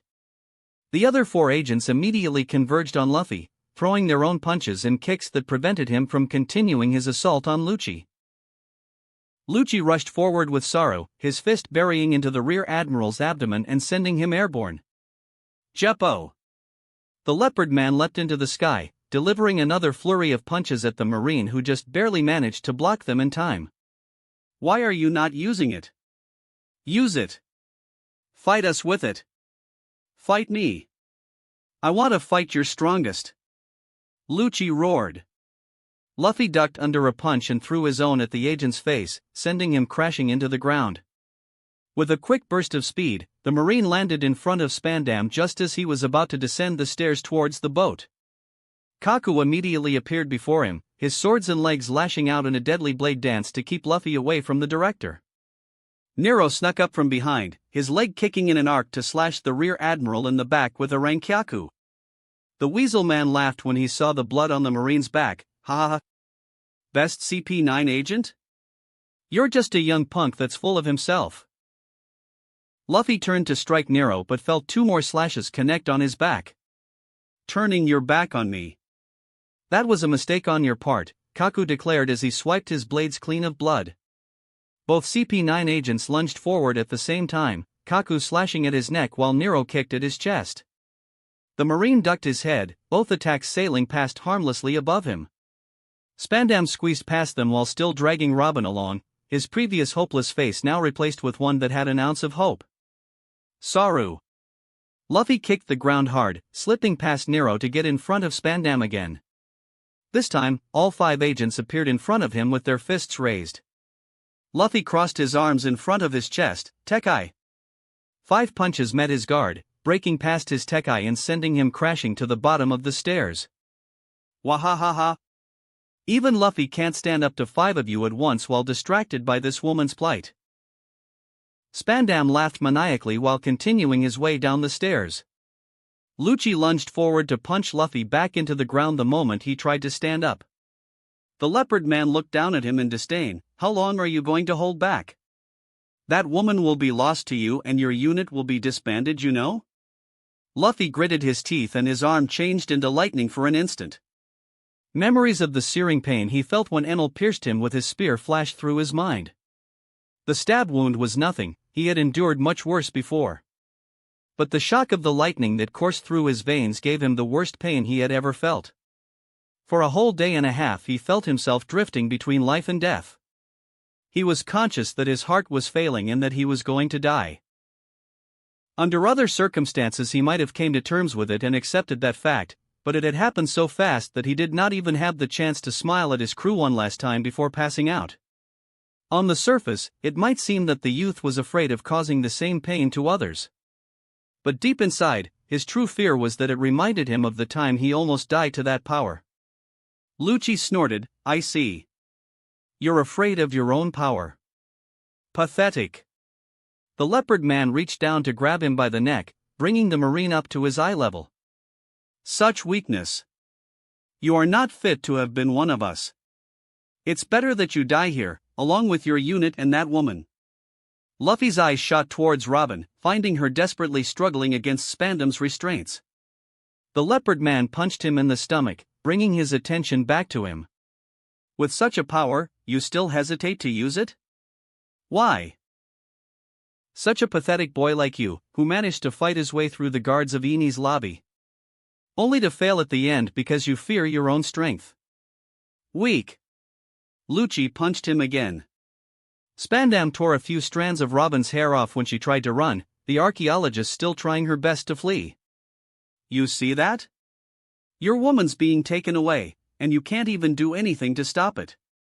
Spouting such fantastical words like some sort of hero at the beginning, then only to get beaten down like an incompetent idiot.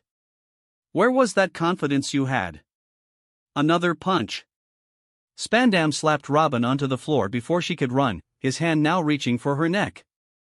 The only thing that is notable about you is that selfish attitude and that big mouth. What else can you do? Another punch. The director dragged her by the neck, Robin clawing away at his hand helplessly. Is that all you can do? Weren't you supposedly the best agent in history? What a pathetic sight you must make for us right now. Another punch. Spandam kicked at her hands, pulling even harder at her neck towards the ship. I had expected more from you. Everyone else had been boring. I wanted a real fight and not your stupid pretend heroism. Maybe I'll go back and kill the rest of your unit too, that should satisfy me a bit at least. Lucci punched again, but a palm was there to stop him. The leopard man looked into the rear admiral's eyes. He realized that the marine's eyes had never lost its light. In fact, it seemed to glow even brighter now.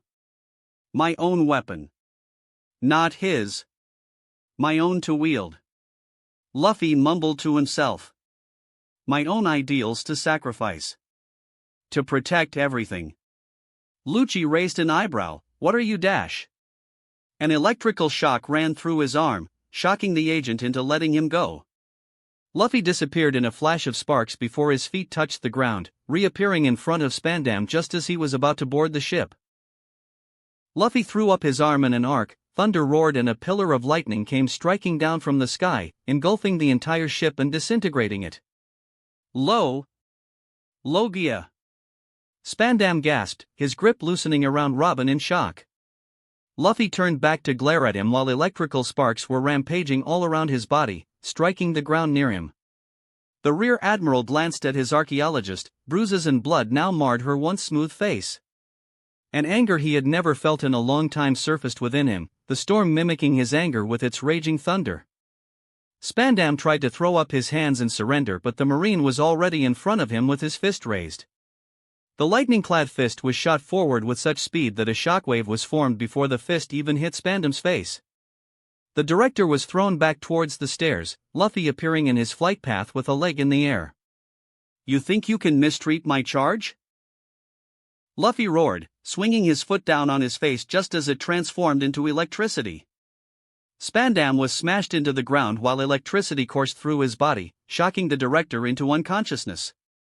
The director's body bounced up from the ground from the impact, only to have Luffy punch his face back into the ground again. On cue, a bolt of lightning struck down at where Luffy's fist met Spandam's face, further electrocuting his already charred body. It really was a wonder how the CP9 chief was actually still alive. Nero leapt forward, his leg kicking towards the marine's back. His leg went through Luffy as he dematerialized his back into pure lightning, shocking the Weasel Man with an electrical current. The rear admiral reformed his body above the agent, his knee shooting forward at lightning speed to impact against Nero's chin. The Weasel Man was sent flying away faster than the eye could see, his figure disappearing into the horizon. Lucci grinned devilishly as he felt his blood boil in anticipation. Finally someone worthy enough for him to fight with his full pow. Luffy appeared in front of him before he could finish his thoughts. The youth's lightning-clad fist buried itself in his abdomen before anyone had even realized he was there. Lightning exploded out from the leopard man's back and he too was sent flying backwards to crash into the stairs. The leopard man finally realized they had picked a fight with someone way out of their league. Califa rushed forward, her arms lined with soap in an attempt to wash the marine's strength away. She reached her hand out to grab his arm, her fingers curling around his limb only for the figure to fizzle out of existence. It took her but a second to realize that she had attempted to grab at his afterimage, Luffy already moving behind her with his own hand gripping onto her shoulder tightly. Discharge! Califa screamed as she felt electricity passing through her body, her vision fading to blackness a second later. Luffy let the female assassin drop to the ground, his eyes already staring at the last two agents. Blueno immediately opened an air door while Kaku kicked out two air blades with his legs. Luffy dematerialized himself to let the blades pass through him harmlessly while the CP9 swordsman was already rushing forward with his blades held by his sides. Kaku slashed his swords at the marine's neck, Luffy avoiding it by taking a single step back. Both of his hands shot out at lightning speed, catching both of the swords by their spines in between his thumbs and index fingers. Kaku felt an incredible force pull him forward, the knee of the rear admiral burying into his chest and sending him high up into the air. Luffy immediately rushed upwards with a burst of static, his lightning-clad leg shooting downwards to crash into Kaku's abdomen. The giraffe man crash-landed near the edge of the bridge, his body spasming from the electricity still coursing through his body. His body reverted back to its human form a while later when he slipped into unconsciousness. The Rear Admiral landed back on the ground, senses tuned to find the last CP9 agent. From above, Blueno reappeared through his air door, hoping to catch Luffy off guard. His hands touched empty air as Luffy disappeared from where he had been with a spark, reappearing a distance away with his palm facing the bullman. Blueno felt his hair stand on end, a bead of cold sweat rolling past his brows before tilting his head upwards to look at the overcast sky. A bolt of lightning struck the CP9 agent, his eyes rolling to the back of his head before collapsing heavily on the ground. Luffy exhaled slowly, electrical sparks still coursing around his limbs from time to time. He had expected himself to feel disgusted, wielding the power that once threatened the existence of an entire country for himself. But somehow he felt liberated, like a weight had been lifted off his shoulders and he was now free to fly however he wished. Robin stood stunned at the side, even Frankie was awed from where he lay on the ground, having crawled to the edge of the steps to witness the Rear Admiral's fight. Holy crap! That was the most superior thing I've seen all week. From underneath a pile of rubble, Lucci pushed himself up, spitting out the blood in his mouth. Luffy turned to inspect him with an eye, the feline assassin standing up on his feet slowly. So? You were still holding back. I didn't think you had a Logia of all things. Lucci remarked through bloodstained teeth. The leopard man took a few steps forward before stopping, but I'm not done yet. No. I've yet to be satisfied. Luffy narrowed his eyes at him, ready for anything he might do. Tell me. I smelled the unmistakable scent of fear in you when I asked about your devil fruit. What happened to that? Lucci asked. Luffy raised an eyebrow and shrugged. I decided to sacrifice that fear to protect what is important to me. Lucci stared at him incredulously. What? Jabra told me that I could not protect everything without sacrificing something. So I decided I could sacrifice that. Sacrificing your fear? You mean just be fearless? Something like that? Luffy scratched his head. Lucci's jaw dropped, not believing how simple the youth's solution to his fear was. It was like the Marine had concluded that being fearful of the power was too troublesome and just decided to throw that fear out the window without a second thought. Such a thing should not have been possible to an ordinary person, but the assassin did not know the Luffy had gone through extraordinary circumstances. Garp had influenced the young Marine that with just the right motivation, Luffy could overcome anything that may obstruct him. The Vice Admiral had no choice after all, since he had to get creative in order to train Luffy to become even stronger than anyone else. Lucci gritted his teeth. He could not accept that someone like Luffy could become the strongest in CP9 with that kind of mentality. How? Did you get that strength? Luffy grinned as he finally understood the feline agent's temperament. You know. You're almost like Croce back in Alabasta. He only knew how to destroy and that's where he got his strength from. Only in finding things you want to protect would you be able to be much stronger.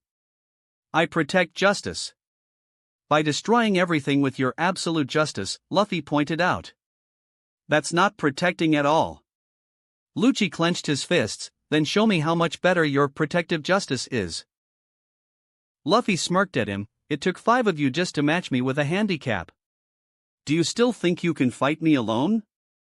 Without waiting for an answer, the Marine reached out a hand and gave him a come-hither gesture. Still, why don't I let you experience it yourself? The leopard man lunged forward, his claws reaching out for the Marine. Luffy disappeared from his position with a spark, reappearing above the CP9 agent to deliver a heel smash. Lucci crossed his arms above him, barely in time to block the blow. The leopard man gritted his teeth as he realized the Rear Admiral had sent a small current of electricity through his heel, momentarily paralyzing him in place. Luffy rolled off behind the agent, delivering a double palm strike to his back. Lucci growled as he spun back around to face him, having been sent skidding forward a few feet from the strike. The Marine was already in front of him, his fist burying into his abdomen as a lightning bolt and sending him crashing back into the stairs in a cloud of dust. Lucci groaned, reverting back to his human form. Protective justice. Ha! With this strength. The CP9 agent knew when he was beaten. Just from that punch alone he had already felt several of his ribs crack and the electricity had all but numbed his limbs. Lucci let his head collapse back, his body going limp. Seeing no signs of the agent rising from among the debris, Luffy turned back to see Robin staring at him. The Rear Admiral grinned at her. "It seems you're back under my charge now, Robin." "So it would seem." "Luffy," Robin said with a smile. "Hey. You guys didn't forget about me, right?" Frankie asked.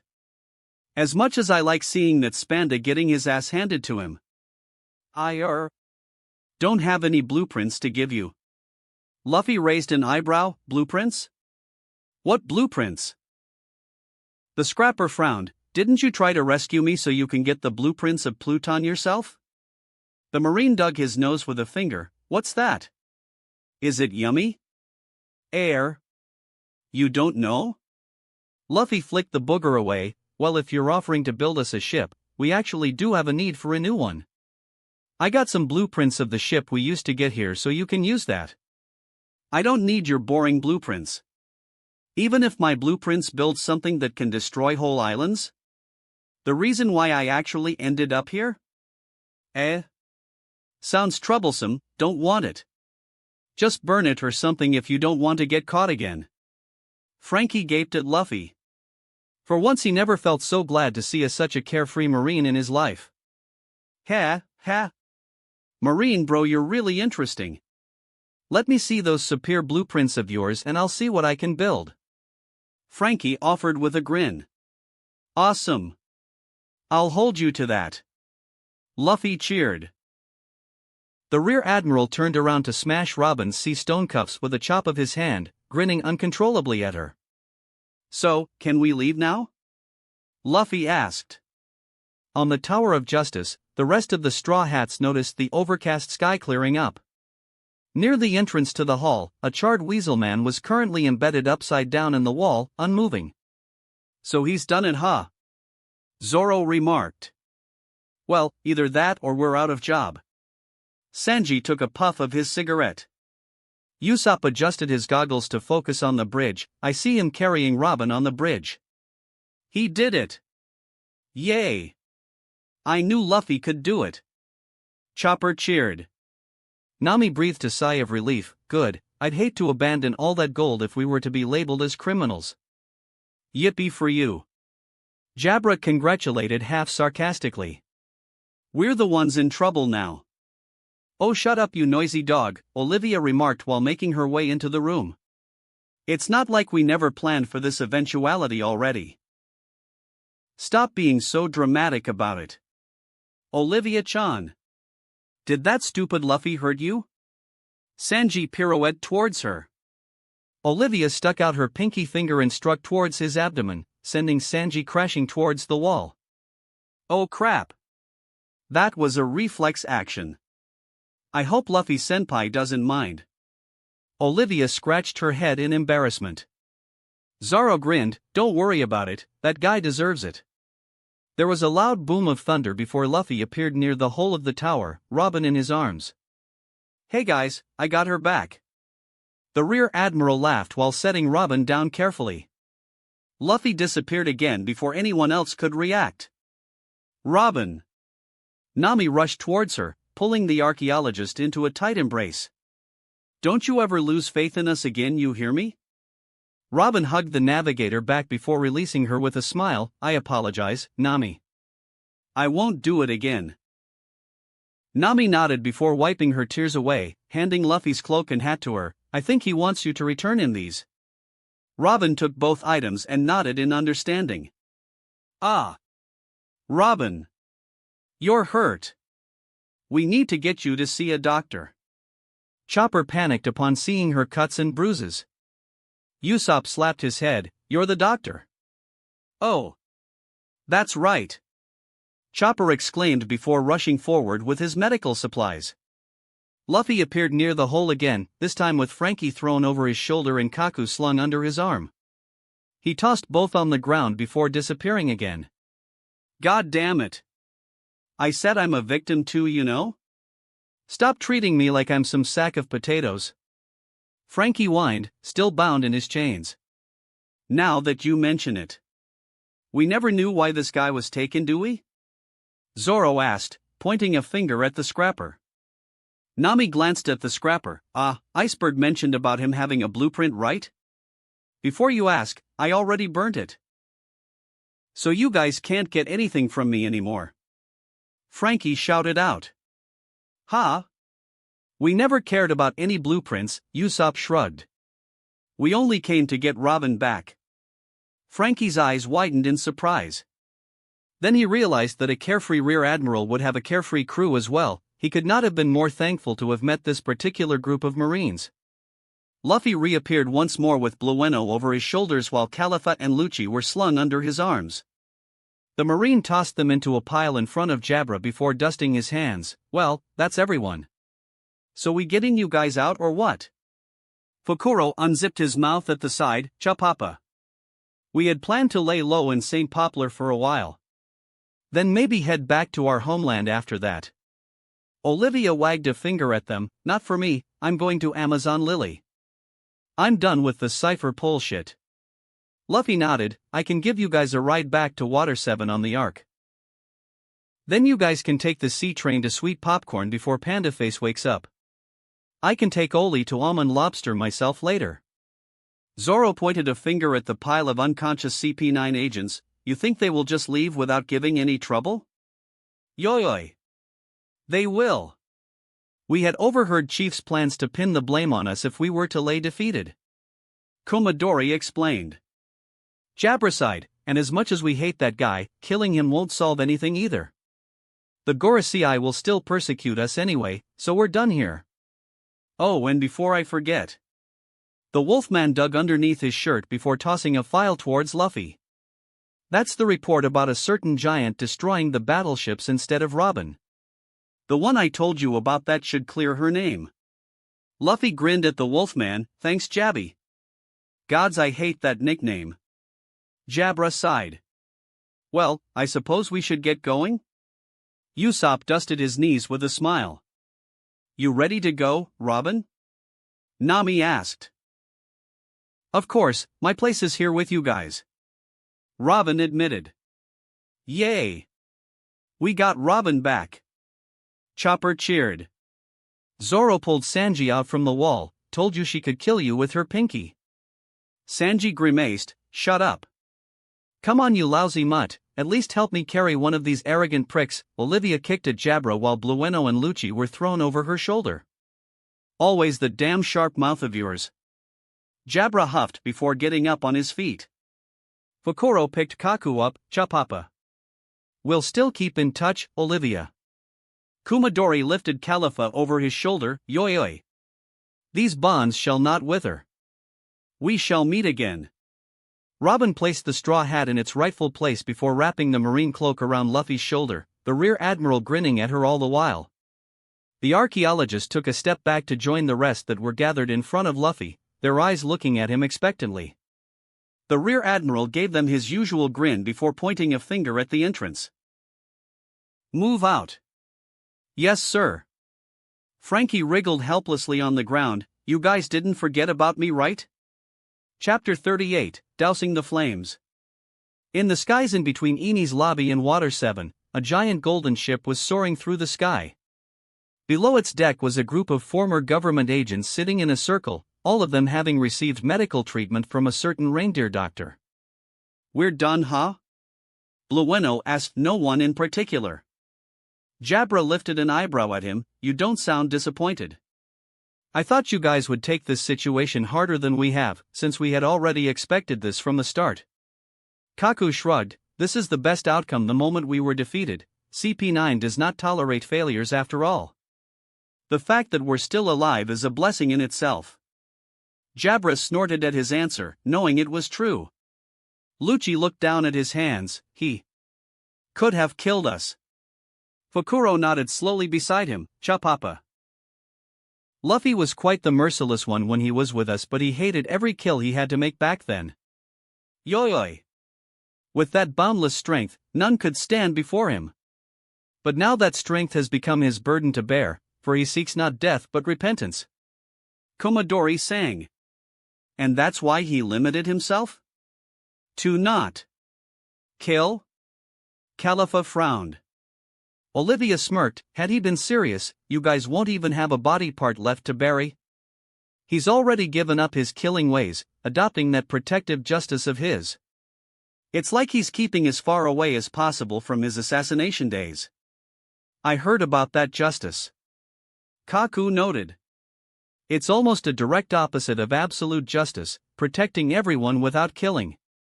Even the criminals. Blueno's eyes widened with realization. To have that much strength and not kill the opponent you are fighting, it must have been quite difficult for him to do so while taking on all 5 of us.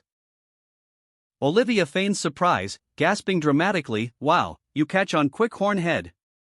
I thought you wouldn't have noticed that he had been trying so hard not to kill anyone since the start. Were you not wondering why he never attacked any of you seriously? You guys were so squishy he got scared it would have killed you instantly. Then the little kitten over there just had to push his buttons and you guys were half dead." The large man glared at her but kept his mouth shut, knowing what she said had been true. Lucci clenched his fists. He didn't even fight at his full power. Even at the end. Hattori cooed sympathetically on his shoulder. "It was a show of respect to you guys as a former agent, you dumb cat," Jabra spat. "More than you guys deserve apparently. I mean, when he came back with this brat's hair, we had believed that dash." Olivia kicked the wolf man in the face, sending him crashing to a nearby wall and cutting him short. The auburn-haired girl glared at Fukuro and Komodori, both of them getting the message and keeping their mouths shut. "What was that?" Kaku asked. "Cha papa. Nothing you need to know if you value your life," Fukuro stage whispered. "Speaking of which, didn't we have another person? The hamster guy or something?" Khalifa asked. That was when they realized Nero had been left behind. All of them shrugged at the same time, deciding collectively that the Weasel Man was not worth their time. The Ark dropped its anchor just as it settled into the government harbor, Luffy relaxing back onto the throne after powering down the ship. Ugh. That was tiring. This chair isn't comfy at all either, my butt hurts. The Rear Admiral whined. "Well, that went much more smoothly than I thought it would," Polly remarked, watching the Frankie family busy themselves with the disembarking preparations. "Ha ha. Luck was on our side it seems." Tilestone laughed, smacking his co-worker on the back. "It was all thanks to the Marine Bros. We couldn't have done it without them." Zambai shouted out, the Frankie family cheering in agreement. Frankie went up to Luffy with a grin on his face. "Can't thank you enough, Marine Bro. As promised, I'll look into making that ship for you while my boys continue their work on scrapping this ship." Luffy stuck out his hand for him to shake, looking forward to it. The two shook hands with big smiles on their faces before Frankie led the carpenters, scrappers, Kokoro, and Chimney off the Ark. 2 giants crouched down to bring themselves closer to the Rear Admiral. Oimo scratched his head sheepishly. "Thanks a lot, Luffy. I wouldn't have known what I would do if I found out our bosses weren't even captured all this time after another 50 years. Yeah. Must be fate that you actually found the island they were still having their duel at.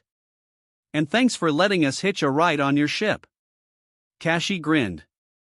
"Shishishi. No problem." Luffy grinned back at them. "I know we have a few giants imprisoned, so I wouldn't be surprised if they had mistook them as your bosses all those years ago." "Ha ha ha. That's true. Humans look mostly the same to us too." Oimo laughed. "So are you going back to your village or are you going to find Dory and Broggy?" Luffy asked. Kashi shook his head. "We can't go find them if they're still fighting. We'll go back to our village after we get enough supplies. I hear this city suffered quite a bit of damage, so maybe we can work here temporarily." "Ah. But won't we change back to wanted criminals now?" Oimo frowned. Kashi scratched his chin. "That's true. I almost forgot about that. Guess we'll have to make a run for it right we leave this ship." "Oh, don't worry about that." Luffy laughed. "They're too busy with Eni's lobby to care about you guys. Besides, it's not like the Marines stationed here could hope to capture either of you by themselves. I'm sure the city wouldn't mind hiding you guys for a while if you help them rebuild too." "Ha ha ha. That's true. Thanks again, Luffy. Do come and visit Elbaf when you get the chance. Kashi and I will personally guide you around. Both giants stood up after saying their thanks, disembarking the ship with a wave. The former CP9 agents were next to approach, Jabra leading the motley group out from their hiding place underneath the deck. The rest of the Straw Hats gathered behind Luffy, Robin standing amongst them. Jabra crossed his arms. Guess we'll part here, Luffy, before our presence gets you in more trouble. You don't need to worry about us, we'll settle our own problems. Luffy grinned at him. I know you will. Yoy. The bonds of friendship remain strong. Fate shall will us together again. Komadori sang out.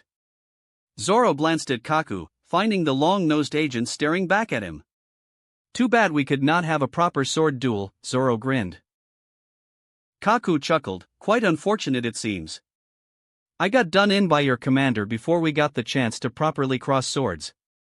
Maybe next time. Kaku nodded, I will accept that duel the next time we meet. Alright, let's go. Jabra noted the time. The sea train's going to come soon and there's a ton of Marines at the harbor, so we're gonna have to sneak out from the back. Bye, won't miss you at all, Olivia remarked from the side with a wave. Lucci stayed behind while the rest made their way to the other side of the ark, the feline agent staring at Luffy without a word. The pigeon on his shoulder tilted its head at the rear admiral before pecking its owner on the cheek. Weakness is a sin, Lucci finally said. Luffy smirked. When someone has something that they would risk their lives to protect, then they are not weak. Lucci snorted before turning his back to him. Protective justice, huh? I'll think about it. The top hat-wearing agent stalks off after the rest of the agents, not once looking behind him. What a temperamental kitten. Olivia sighed, taking up the spot that Lucci vacated. I'll be getting some stuff I need in the city, tell me when we're ready to leave, Luffy-senpai. The ponytailed agent then left without a second word, disappearing from the deck with a gust of wind. Well, I guess that's everyone. Luffy turned back to smile at his crew. I want to eat something nice. The rest of the Straw Hats smiled back at him, already used to his easygoing attitude. The rear admiral led his crew off the ark, where a contingent of Marines was waiting at the harbor. Captain Shiringuru stood at the front, a bandage wrapped around his head. The crew tensed at the sight, already prepared for another fight. To their surprise, the Marine captain called the Marines to attention and saluted Luffy, his back ramrod straight. Luffy returned the salute and Shiringuru immediately bowed low to him. Welcome back to Water 7, Rear Admiral Luffy. My deepest apologies for your previous treatment here.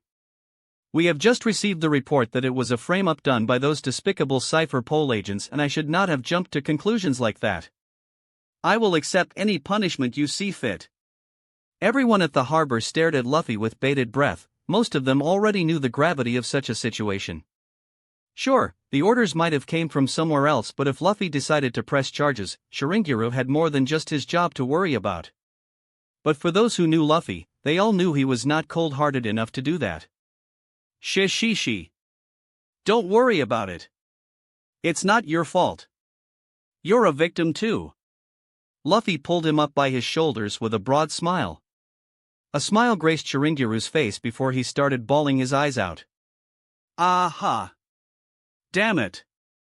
How can I be so stupid? You're the real man, Rear Admiral. How could I have suspected such a respectable Marine like yourself? The Marine captain bowed to Luffy again. Please. If there's anything I can do. Anything at all. Don't hesitate to tell me. Luffy had a sudden idea. That's right. Those two giants that got off earlier? They kind of got in trouble for this incident because of me and they might have been relegated back to criminal status, so they're currently hiding here. I mean, their current position is kind of my fault, so could you say no more, Rear Admiral? Shiringuru saluted while tears spilled past his eyes, touched that Luffy was still worried about others before himself. We did not see any giants disembarking your ship, did we, men? Sir, no sir. The contingent of Marines shouted back. Shishishi. They shouldn't be any trouble, so I'll be counting on you. Luffy patted the captain's shoulder. Shiringuru sucked in a breath. thank you Sir. Speaking of which. Luffy tilted his head. What happened to you? How did you and your men get those injuries? Shirenguru barely managed to keep his eyes on the rear admiral instead of glancing towards the other straw hats. It was quite unfortunate, Rear Admiral. The storm blew through our base before we could take proper precautions, which resulted in our injuries. But that's nothing for you to worry about, sir. Luffy frowned with worry. Oh? That's bad. I have an awesome doctor on my crew, so if you'd like I can have him look after you guys. Your concern is very much appreciated, sir, but our own doctor has already treated us. Please do not let these small injuries trouble yourself. Luffy nodded slowly. I'll take your word for it then, Captain. You guys take care now. Leaving the still sniffling captain to dismiss his men, Luffy turned back to grin at his crew. Well, since we're here, I guess all of us deserve some time to take it easy. Usopp sighed in relief. No kidding. We haven't even slept well the past few nights. Luffy grinned. I'm expecting to get a message from headquarters regarding this incident soon, so we can just relax for the next few days. A well-deserved shore leave, Sanji smirked. Perhaps I should go look for that old woman for those drinks she promised, Zoro thought aloud. Oh. There's still some places I want to see in the city. Chopper exclaimed. Let's go together then, Chopper. I didn't get to explore the city yet. Usopp suggested. Nami grabbed her fellow female crewmate's arm. Robin, you're going shopping with me. Robin just smiled at her. I'll be glad to. Enjoy your leave, guys. Luffy waved before disappearing from their sights in a flash of sparks. At the president's office of the temporary Galila headquarters, Iceberg was sitting at his drawing table while scribbling away on a new design.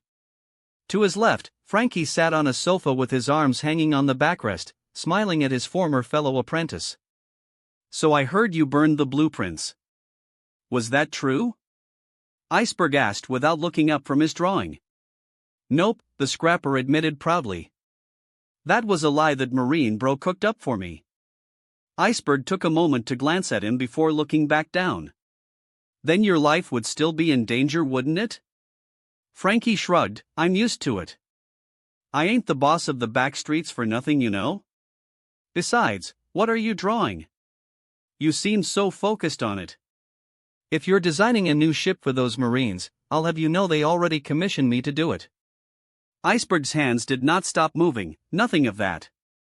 The recent Aqua Laguna was quite troubling to us, to say the least. I'm pretty sure the day this island would sink is not that far off. I'm going to make this island float on the sea. Whoa! Seriously? Is that even possible? Iceberg raised an eyebrow. Didn't we used to look at a great man do the impossible? If you're a man, do it with a Don. Besides, weren't you on board a flying ship just recently? Heh. That's true. You need some help with that then? No, in fact I should be asking if you need help instead. I'd think that designing the ship for a future Marine Admiral would be a much more daunting task. Hey, I'll have you know that I haven't forgotten how to build ships yet. Then you should just leave this place. Frankie gaped at his unexpected words. What? What did you say? You heard me. You should leave this place like I suggested when I passed you those blueprints. Those guys might still come after you one day and those Marines won't be here to save you again. What? Those Cypher Pole agents? Aren't they already labeled as criminals? They would worry more about themselves than me. Iceberg sighed. That's my point. They might send others after you just to kill you because you already know what they were after. Frankie frowned. Then what about you? Won't you be in trouble too? They never found the blueprints on me, but they realized you know its whereabouts, remember? They would still look for you instead of me. But if you were to happen to put yourself under someone's wing, you might be safe. Frankie lifted his sunglasses with a hand. What are you suggesting? Iceberg shot him a small smile. I'm suggesting that you follow that stupid dream of yours, you idiot. Not waiting for a reply, the Galila president turned back to his drawing to continue his scribbling. Frankie let his mind wander, his eyes staring up at the ceiling. His hand slowly reached into his shirt pocket, digging out a set of blueprints that Luffy had given him. His other hand reached into the other shirt pocket, fishing out another set of blueprints that he had drawn up himself. The shipwright stared at both blueprints for a long while. Only Iceberg was present to see the huge grin Frankie had on his face. The following day, while the carpenters helped rebuild the city after the destruction Aqua Laguna had caused, the Straw Hats were still enjoying their time off. Sanji was busy tasting the various food that the city had to offer, coming up with new recipes for his own kitchen. Zoro was drowning in alcohol with Kokoro, the two of them clearing out most of the bars in town. Usopp and Chopper were having a great time exploring the city, sometimes stopping by bookstores or craft stores to browse their wares. Within a certain clothing shop in the city center, a female marine captain and an archaeologist were looking at the clothing options the shop offered. "Oh, this one's cute, Robin. What do you think?" Nami asked, hanging a dark green shirt with a windmill picture in front of her chest. Foo. It certainly does suit you, Nami." Robin complimented before turning back to look at their escort. "What do you think, Luffy?" "Meh. The color's a bit off." The rear admiral sighed, his arms already laden with a mountain of clothes. "Era?" "That's true, perhaps they have a brighter color of the same design?" Robin mused, sifting through the rack to find the specific item. "Oh. But I think this one's nice for you." Nami grinned, picking out a blue-striped collared shirt with long sleeves. "Suits her, right, Luffy?" "Better without the collar." Luffy muttered almost inaudibly. "Ah, he's right." Nami grinned before hanging the shirt back on the rack. "Do I really have to be here? I want to go explore with Usopp and Chopper." Luffy whined. "Oh, stuff it," Nami smacked him lightly on the arm. "Don't forget you owe us for that stunt you pulled yesterday." Luffy pouted at her, "You just want me here to do it again, isn't it?" The marine navigator flashed him a scheming smile. "No idea what you're talking about, right, Robin?" Foo, I'm quite looking forward to it," Robin chuckled. The rear admiral sighed again just as a bat flew into the room, circling once over Luffy's head before dropping a sealed envelope on top of the mountain of clothes in his arms. Robin's eyes widened in surprise. "Isn't that a messenger bat from the world government?" Luffy dropped the pile of clothes on a nearby countertop before plucking the letter from the top of the pile. Cutting the top open with a finger, the rear admiral unfolded the letter and read its contents. Both women noted the distinct frown that appeared on Luffy's face. Nami was about to ask what was wrong before Luffy broke out in a wide grin, folding the letter and tucking it underneath his cloak. "We've been summoned to Marineford," Luffy announced, picking the pile of clothes back up from the counter. Nami looked at Robin. "All of us? Even Robin?" Luffy nodded, his grin still plastered on his face. Robin frowned, not believing it to be good news of any sort. "What for?" "For your acquittal, of course." Luffy laughed. "You'll no longer be a criminal." Nami cheered before pulling Robin in for a hug. "Isn't that great, Robin? We did it. We really did it." Robin was still in disbelief, her mind still registering the fact that she would no longer officially be a criminal. "Ah, since the ark's half scrapped, we'll have to take Mary there, won't we? So when do we set sail?" Nami pointed out. "A marine battleship will arrive to escort us. We'll be using the Tarai current through Enies lobby to reach Marineford," Luffy explained. Nami tilted her head. "Tarai current?" "It's a giant whirlpool that connects Enies lobby, impelled down in Marineford in a triangular current, accessible only by moving through the gates of justice," Robin supplemented. "I see. Using such currents would shorten the travel time to travel to these locations," Nami exclaimed.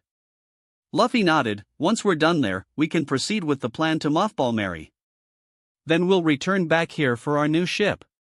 "But is it really necessary for us to travel all the way to Marineford just for my acquittal?" Robin wondered aloud. "Who knows? Maybe those old men wants to talk to you?" Luffy grinned. Nami dumped another load of clothes on top of Luffy's arms, leaving that aside. we're still not done here yet. The Rear Admiral groaned as both girls went back to picking out clothes. A few days later, the Straw Hats were moving towards the government harbor together. A large crowd was gathered to see them off, cheering for them as the heroes who had protected their mayor from rogue government agents. Frankie was waiting at the entrance of the harbor with Iceberg beside him. "Oh hey Uncle Ice and Swim Trunks guy. What are you guys doing here?" Luffy waved. "Hey Marine bro. Just wanted to tell you to look forward to that super ship of yours. We'll be done by the time you get back." Frankie waved back. "We will help too, it's the least Galila could do after what you've done for us," Iceberg added. "Great. I'll be looking forward to it." The Rear Admiral grinned. "I'll also keep in mind to add the special designs you guys specifically requested." Frankie glanced pointedly at Nami and Robin. "Oh, do add in a fridge with a lock as well, almost forgot about that," Sanji supplemented from behind. "Nini." Luffy pouted at him but the chef refused to back down. "One more thing, we'll be throwing a big party when you return, so tell us in advance when you're coming back so we can prepare the food and booze." Frankie gave a thumbs up. "Heh, I like this guy already," Zoro smirked. The Straw Hats marched into the harbor amidst the cheering of the citizens, only to be greeted by the salute of a contingent of Marines. "May the winds be in your favor, Rear Admiral." Shirenguru saluted, Luffy returning back the salute a moment later. Boarding Mary, the crew realized that another group of Marines were present on the ship, a very familiar old man standing at the front with a huge grin on his face. "Gramps!" Luffy yelled out, already leaping forward to give his grandfather a hug. "Wahahaha! You little brat! I barely took my eyes off you for a while and you already got yourself involved in something big again." Garp laughed as he hugged his grandson back. "So you're bringing us to Marineford?" Luffy asked, looking up at his grandfather with sparkling eyes. "Yep. You better be thankful I was still around these parts when you did what you did. Or they'd probably send someone like Mangaka or some other punk to pick you up. Like hell I'll let them. You're the best, Gramps." Shishishi. Garp released Luffy to ruffle his hair, both of them grinning at each other. "Oh, that's not all I'm here for." Garp suddenly remembered. "I brought two guys I'd like you and that Zoro to meet." Zoro pointed to himself with a raised eyebrow. Before Luffy could ask who it was, a figure wearing a green vest over a white-collared shirt dashed forward with a pair of knives slashing towards the Marine swordsman. Zoro barely blinked when he unsheathed his sword to deflect the knives away, smirking at the sight of the blades. "Kukri knives? You have some rare stuff. Air. Should we help?" Chopper asked in concern. "Stay back, he's mine," Zoro grunted, aching to fight a swordsman after that missed opportunity with Kaku. The figure dashed forward again, spinning his kukris in his hands. The black visor that he wore hid his eyes and prevented his opponent from anticipating where he was aiming at. Zoro still lashed out with the swords in his hands without hesitation, catching both of the knives mid-spin. The figure only had time to gasp at the swordsman's superior kinetic vision before both of his weapons were flicked away from his hands, embedding themselves on the deck of the ship. Zoro grinned as he laid one of his blades on his assailant's neck, waiting for him to admit defeat. On Luffy's side, another figure wearing a marine jacket with a blue neckerchief kicked at where the Rear Admiral's head was, missing by mere inches when Luffy chose to tilt his head backwards. Luffy raised an eyebrow at the sudden attack, sidestepping the punch that was thrown towards his chest right after the kick. The figure disappeared with a quick burst of sorrow, reappearing behind Luffy to punch at his back. His fist hit thin air as Luffy's afterimage disappeared, the real Luffy appearing behind the assailant to push him down on the deck with an outstretched palm. Wahahaha! They're completely no match at all. Garp laughed. "It's your win, Captain Zoro," the blonde male with the green vest surrendered. "You're way too strong." Zoro sheathed his blades but his eyes never left the blonde marine, not recognizing the person but somehow feeling a hint of familiarity. The other figure also got up on his feet while dusting his knees. "Ahaha! You're way too strong, Rear Admiral, I even tried my best too." Luffy tilted his head at them. "Do I?" Know you from somewhere? The jacket-wearing Marine pointed a thumb at himself. It's me. Kobe. You rescued me from Alvita and signed me up with the Marines. Huh? Kobe? No way. You changed a lot. Luffy gasped out in surprise, clasping a hand on the youth's shoulder. Another friend of Luffy's? Usopp asked. Yeah. Apparently Luffy rescued him from some pirates and helped him join the Marines way back at Shell's Town. Man, he looks so different than before. Zoro explained. Oh wow. We need to catch up then. Come on, I'll introduce you to my crew. Luffy laughed, slapping him on the back. Hey. You guys still remember me, right? The blonde figure asked. Both Luffy and Zoro tilted their heads at him. Who?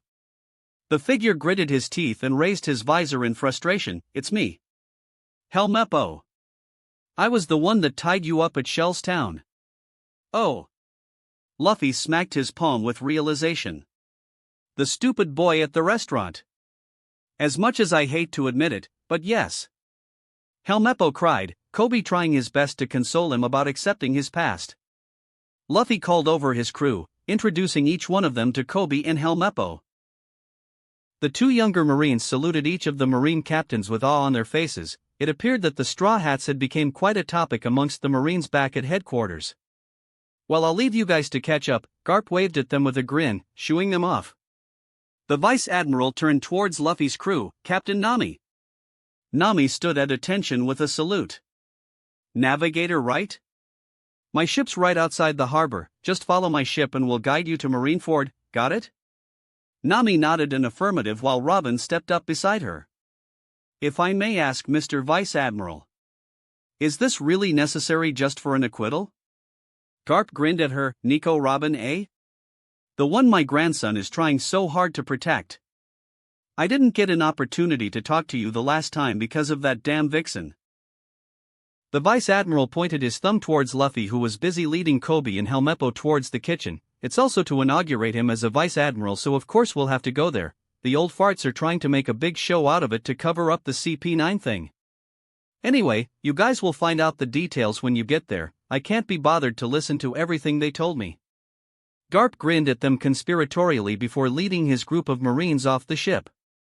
Nami immediately gave the order to set sail, the rest of the crew scrambling to obey. As the ship pulled out of the harbor, Luffy sat himself down at the dining table with Kobe and Helmeppo inside the kitchen. Luffy told the both of them to get comfortable and to dispense formalities, prompting Kobe to loosen his necktie while Helmeppo took off his visor. Man, this brings back memories. I remember you were only this tall when I first met you. Luffy reminisced, raising his hand just slightly above the dining table. Ah ha ha ha. Yeah, we both changed a lot. I'm no longer the crybaby that I was, and it was all thanks to you. If I never met you, I'll probably still be stuck on Alvita's ship. Kobe scratched his head in embarrassment. Shi. How did you two end up with Gramps anyway? Helmeppo grimaced. Ugh. We were part of the team that was meant to escort my dad to Vice Admiral Garp for his transfer to be locked up. But things happened. What he meant to say was that Morgan escaped and took him prisoner. I tried to prevent them from shooting both Morgan and Helmeppo, and your grandfather took us in after he saw what we did. Kobe explained. Ah, he did tell me that the Morgan guy escaped when I beat up Arlong. Luffy remembered. And we got to witness the re-inspection of the 16th branch too. It was not pretty. Helmeppo shivered. Weren't you with Gramps the last time I saw him though? Luffy tilted his head. Oh, you mean when you almost died? Kobe frowned at the memory. Both of us were training at Marineford, so we weren't there. But there was quite a big ruckus when they found out about your condition though. Some of us were quite distraught at the news. Luffy smiled sheepishly. Sorry for making you guys worry. Speaking of training. Your grandfather's training was crazy. I heard yours was way more intensive than ours too.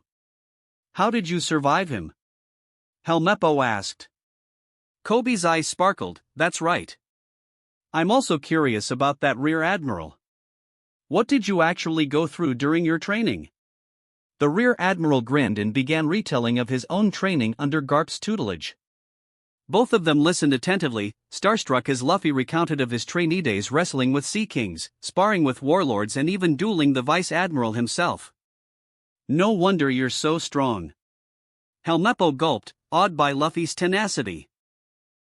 Koby clenched his fists with determination. Rear Admiral. I will train even harder. Then one day, I will become an admiral to stand beside you. Luffy grinned at the youth's words. Shishishi. Don't keep me waiting too long. That was when the kitchen door was pushed open and Olivia strutted into the room wearing only a loose t-shirt and a pair of shorts. The former CP9 agent gave her mentor a nod and a smile while ignoring the guests, going straight to the fridge to pick out a bottle of milk. Helmeppo fell off his chair while Koby stared at her in shock, a finger pointed at her. You're one of the rogue government agents. You guys betrayed the government and deceived Luffy. Didn't all of you defect to join a criminal organization to create a weapon to destroy the world? Koby gasped. Olivia glanced at the young Marine while gulping down her milk, wiping her lips with the back of her hand with a sigh. So that's the official story, huh? How original. Not that I expected that useless sack of shit to come up with anything better anyway. Helmeppo drew out his kukris. They issued a kill-on-sight order for you guys. What are you doing here? Here to take revenge? Don't think we won't sto dash. Olivia disappeared from where she had been standing, poking two fingers into Helmeppo's eyes and leaving him screaming in pain while rolling around on the floor comically. My eyes. Arg. You're too loud, Blondie, Olivia muttered, gulping down the rest of the bottle of milk. Koby stood on his feet, his eyes darting in between Luffy and Olivia with uncertainty. The female agent grinned at him. What? You wanna go too, Pinky boy? Luffy ruffled her hair. Stop bullying my juniors, Oli. Olivia stuck her tongue out at him. Aren't I your junior too? Playing favorites now, are we, Luffy-senpai? I'm hurt. Are you really a rogue agent? Koby asked in trepidation. Olivia just shrugged, tossing the empty bottle into the nearby trash bin with a flick of her wrist. Who knows? You can just see me as an ordinary stowaway on this lovely little ship. The auburn-haired girl giggled at her own words before leaving the kitchen. Helmeppo was still rolling on the floor while clutching at his eyes while Koby stared at Luffy. The Rear Admiral only shrugged his shoulders and gave him an apologetic grin. It's a long story. A few days passed before the group finally arrived at Marineford. They had to pass through Eni's lobby where Luffy had intentionally paid the hospitalized director a visit, Spandam fainting from fright upon the sight of the Rear Admiral. The director woke up a while later, thinking he had been seeing things. That was when Olivia dropped down from the ceiling and punched him hard in the face, knocking him out again before the girl disappeared with the wind. The Tarai current brought both ships past the gates of Impel Down before finally arriving at Marineford without incident. Unless the antics of both grandfather and grandson could be counted as incidents. Both of the Marine officers' crew were ready to tear their hair out from their combined selfishness and childishness. It was a wonder that they managed to reach their destination at all. Both ships docked at the Marineford harbor, a division of Marine soldiers waiting to receive them. The Straw Hats were met with a chorus of salutes as soon as they stepped off their ship, all of them minus Luffy looking around the fortress in awe. They look exactly like you did when I first brought you here, Luffy, Garp grinned upon seeing their faces. Luffy looked over his shoulder and smiled. Impressive place, isn't it? I spent 2 years training here with Gramps and the Admirals. Impressive? This place is a fortress. Usopp gulped. It's so awesome. Chopper's eyes sparkled. Nami nodded. It truly does live up to the headquarters image. Zoro smirked. So the strongest in the Marines are gathered here, eh? I wonder if there's any swordsman I can convince to duel. That means their chefs here are probably the best too. I wonder if they would let me look at their kitchens. Sanji wondered aloud. Robin remained silent as she looked around her, still not fully at ease being surrounded by so many Marines. She glanced at her protector, finding the Rear Admiral grinning back at her confidently. The archaeologist nodded at him, pushing her fear away to the back of her mind. "Come along now, you little kids. The sooner I'm done here, the sooner I can go eat my crackers and chew off the other recruits," Garp snorted, motioning for them to follow him. The Vice Admiral led the motley group of Marines through the corridors of the fortress. Any Marine that happened to see Luffy either saluted him or gave him a friendly wave and smile. The group rounded a corner to find a set of doors with 2 Marines guarding it outside. Garp went straight towards them without hesitation, the 2 guards flinching upon seeing his advancing figure. One of the guards quickly raised a hand to stop him. "Vice Admiral Garp.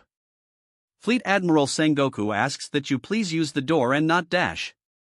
Garp smashed his way through the wall beside the door before the guard could finish his words. "Nope. Not cool enough?" Sengoku, who was standing at the side of the room, sighed dramatically when he heard the loud noise behind him.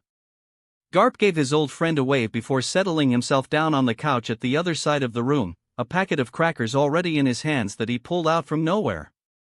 Luffy climbed through the hole his grandfather had made while the rest of his crew made the more sensible choice of walking through the door the guards opened for them. The Rear Admiral immediately stood at attention in the middle of the room, his crew following his example a step behind him. Sengoku smiled at the young Marine, walking towards his desk while his eyes remained on Luffy. Right before he sat down on his chair, the Fleet Admiral took a moment to glance at the seat to make sure it was free of any foreign objects before sitting down on it. "Rear Admiral Luffy, I believe some congratulations are in order for your recent achievements. No doubt you already know that you've made quite a name for yourself, as some of us would be eager to tell you." As if on cue, the door to the room swung open again, the 3 admirals walking into the room with Aokiji at the lead and Kizaru bringing up the rear. Luffy's 2 mentors had big grins on their faces while Akainu had a scowl, as though he had found out the racehorse he had bet on was a cripple. The Icy Admiral came to clap Luffy on the back with a grin, whispering beside his ear, "Knew you could do it. Sakazuki didn't believe us at all, too bad for him." Luffy grinned back at his mentor before Aokiji moved off to join Garp on the couch. Kizaru ruffled his hair as he walked past. "Good job, Luffy, treats on us later." Akainu sighed as he stepped in front of Luffy, clearly not as elated as the rest. Khan. Congratulations." The Admiral finally admitted through gritted teeth before joining the rest on the couch. Sengoku waited for the Magma Admiral to take his seat before addressing Luffy again. "As I had been saying, well done on saving an innocent life from the hands of corruption. In light of such an achievement, there was a unanimous decision to promote you among the ranks of Vice Admiral with a commendation." The fact that no one had even addressed or acknowledged Robin's presence and involvement was not lost on the Straw Hats. Luffy glanced at his grandfather who was still munching away on his rice crackers. "Will Gramps be the one presenting them?" "No, Admiral Akainu will be the one doing it." Akainu grimaced while Aokiji and Kizaru smirked. Garp stood up immediately while pointing a finger at the Fleet Admiral indignantly. "Hui. I thought I said I will be the one doing it. You made me miss out on his ceremony at Alabasta." Akainu coughed. I concur. I say let Vice Admiral Garp present Luffy's award to him." "Oh? I remember the losing side of the bet for you was that you congratulate Luffy personally new?" Kizaru drawled. "Don't tell us you're backing out now, Sakazuki? After all the bold claims that you had given?" Aokiji glanced at him. Akainu glared at them. If Vice Admiral Garp wants to do it, I don't mind giving him the chance." Sengoku cleared his throat. "Gentlemen, in case you have forgotten, protocol dictates that a higher-ranking officer is required to promote another officer to a station of a rank that remains below their current rank. As such, Vice Admiral Garp is not able to promote Rear Admiral Luffy to a Vice Admiral position." "To hell with your protocol, Sengoku. I'm gonna be the one standing up there with my grandson after that stunt you pulled at Alabasta. And don't think I've forgotten what you tried to pull off with putting him in the spotlight." Garp shook his fist at him. "Yeah. And I want Gramps to give me my eventual Admiral rank too." Luffy stuck his tongue out at the Fleet Admiral. "Stop being so selfish, you two." Sengoku yelled at the grandfather/grandson duo. Think about how this will look like to everyone else. If I don't get to do it this time, I'll wreck that ceremony of yours. Garp threatened, unperturbed. And I'll put more thumbtacks on your chair. Yeah. Luffy grinned. Both members of the monkey family blew a raspberry at their superior. Everyone in the room sweat dropped at their childishness. Growling. Fine. Akainu will promote him. But Garp will be the one to present his new position. Sengoku relented with a sigh. Ugh. I would not have minded not being there. Akainu grumbled. Akiji placed a hand on his shoulder, prompting the Magma Admiral to turn and glance at his colleague while expecting him to console him. Remember, drinks are on you tonight, the Ice Admiral reminded with a smirk. Akainu barely just managed to keep his blood from boiling over. Sengoku sighed before continuing, the ceremony will be held 3 days from now with rehearsals in preparation for it. Your crew will also be involved with the preparations with the exception of Nico Robin. The archaeologist shivered slightly at finally being mentioned, as though she was the elephant in the room. Your acquittal will be announced after the ceremony. In the meantime, stay out of trouble. Robin nodded slightly at the Fleet Admiral's words. If there's nothing else, all of you are dismissed, Sengoku announced, standing up from his table to leave the room. Kizaru and Akiji immediately went for Luffy, ruffling his hair and clapping him on the back with promises to catch up later before leaving the room. Akainu gritted his teeth and congratulated Luffy again, an obvious vein popping out at the side of his head. He turned to Robin while wearing a frown on his face. I apologize. For the For the inconvenience the Marines might have caused you. For this misunderstanding. Everyone noted the obvious strain in his voice as though the words had been wrenched out from his mouth. The Magma Admiral coughed once before leaving the room awkwardly, not taking a second glance back. Garp grinned at Luffy before pinching his grandson on the cheek. You better show up for those rehearsals, you hear me? If I find out that you skipped on any one of them, I'm gonna beat you black and blue, got it? Aha. Stupid Gramps. I'll go when I feel like it. You're not going to be able to order me around anymore soon. Luffy growled, struggling against his grandfather's grip. Why you? Getting cocky just with this? Did you forget what I taught you already, you little brat? Shut up. I'm gonna beat you soon. Just you wait. Ha! In your dreams, you damn brat. Garp finally released his grandson with a grin. Luffy grinned back at him despite the aching in his cheek. He knew Garp was still proud of him despite all the harsh words he threw out. The Vice Admiral took a look around to make sure that no one else but the Straw Hats were in the room. There's a stowaway on your ship, isn't there? Garp asked. Yep. Luffy admitted, not surprised that he knew. Humph. I don't care what you do with that girl, just keep the vixen away from me when she comes here, you hear? Luffy stuck his tongue out at him. I don't think Hancock wants to see you either, Gramps. You cocky little brat. Garp rustled his hair before leaving the room through the hole he had made. The rest of the Straw Hats finally relaxed when the Vice Admiral left, following their commander out of the room through the door instead of the hole. Congratulations, Luffy. You're closer to being an admiral soon. Chopper cheered. So only Luffy's being promoted this time, huh? Usopp wondered. Nami smirked. What's that? Do I see jealousy? The sniper grinned. Not at all. Luffy deserves the credit. I'm fine just where I am right now. Humph. The ranks never bothered me either. Zoro murmured. Seeing as how we're already a special unit, it doesn't really matter anyway, Sanji remarked. Hee, as long as the gold is still ours, I won't complain, Nami giggled, thinking back on the gold they have. Robin smiled serenely at her crew.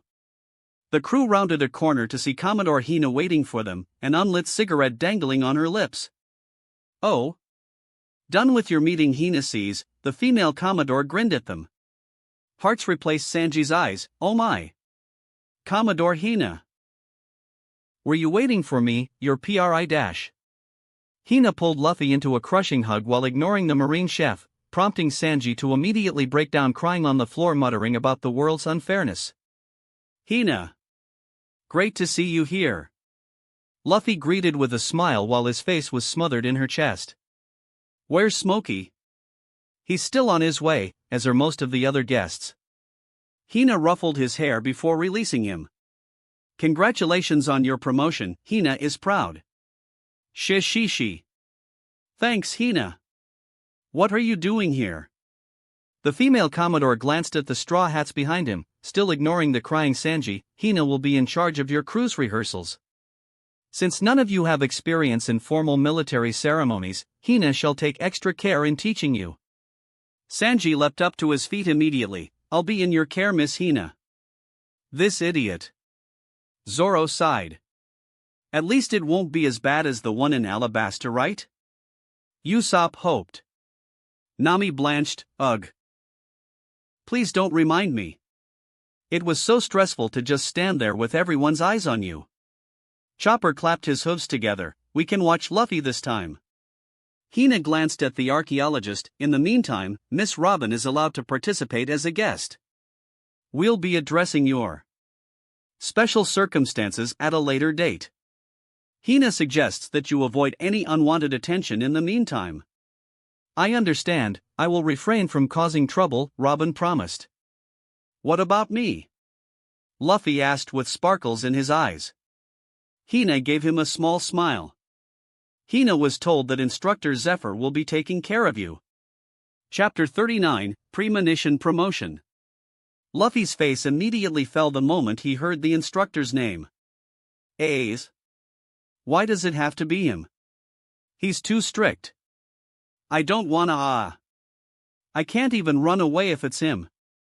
Hina chuckled at his reaction. Maybe that's why they decided Instructor Zephyr was the best choice to keep you in line. Eh? Who is he? He sounds scary.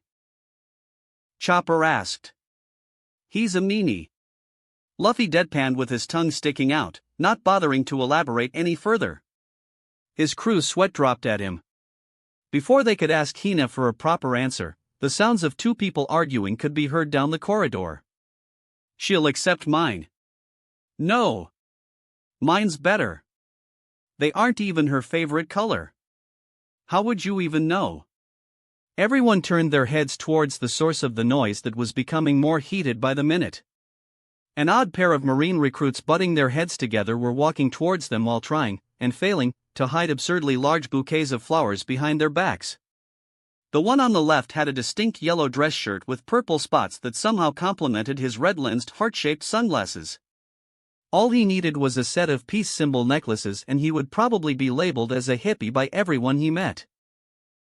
The other recruit's attire was the opposite of his buddy's gaudy dressing, wearing only a plain blue shirt and orange pants that accompanied his combat boots. On his fists were a pair of knuckle dusters that seemed to have been bolted into his knuckles. Reaching the female Commodore, both men immediately got down on a knee, presenting their flowers to Hina. Commodore Hina. Please accept these flowers from me. The hippie wannabe proclaimed. Commodore Hina. Take mine instead. They're way better. The other pleaded. Hina merely just pinched the bridge of her nose and shook her head, sighing dramatically. Usopp's eyes widened in recognition, pointing a finger at the hippie. Hey! Aren't you Django of the Black Cats? What are you doing here? The two men finally took notice of the group of Marines Hina had been talking to. Oh? And aren't you that Marine lieutenant that tried to show off at the Baratai? Full body or something, right? Sanji nodded towards the other. Both Marine recruits promptly fell on their haunches in shock, their flowers forgotten. Ah! The long no, I mean Captain Usopp. Air. How nice seeing you here. Django spluttered. Usopp gritted his teeth. Have you infiltrated the Marines as a spy for the pirates? Full Body stepped in quickly. Wait. He's innocent. I mean, He was a pirate before, but he got an acquittal and chose to join the Marines. All of the Straw Hats raised a collective eyebrow, a feeling of déjà vu washing over them. He helped me take care of some pirates when they were attacking civilians. He even turned himself in at the end. He's definitely not a bad person. Full Body continued. Acquittal? Why would someone like him get an acquittal? Usopp asked incredulously. Chopper pulled at the sniper's pants, Usopp? Isn't his situation almost the same as Robin's? She's also getting an acquittal, right? Usopp hesitated, but quickly recovered. That's different. Robin was framed. This pirate. He attacked my hometown with his crew. He almost killed the people I cared about. And you punched him in the face for it, Luffy reminded with a grin. Ugh. Well, I guess I did. And no one was hurt anyway. If anything, I think the pirates ended up way worse for wear at the end, Nami pointed out. I can't deny that. Usopp sighed. And what about you? Sanji pointed to Full Body. The last I remembered you were a lieutenant, not a recruit. Full Body scratched his head. That. I kind of had to take a demotion in order to secure Django's acquittal. Not that I regret it though, I wouldn't be here if he hadn't helped me that day. Huh? And Luffy's getting a promotion for Robin's acquittal, how ironic. Zoro noted. It's like we got the better part of the deal, Nami grinned. Chopper tilted his head, but what are they doing here? Luffy raised an eyebrow at Hina, who shrugged in response. They requested to transfer to Hina's unit. Hina saw no reason to deny it. Django spun towards his superior with his arms spread open while kneeling on the ground, because we were awed by your presence. Full Body joined him in the same pose. Truly. Our hearts were stolen the moment we met you. The Marine Commodore did not even bother acknowledging their confession. They joined around the time we were at Alabasta. Hina had them remain at the port with the rest of the team, so you didn't get to see them then. Usopp pulled Django up by the collar, glaring at the hypnotist. Even so, you tried to hurt Kaya.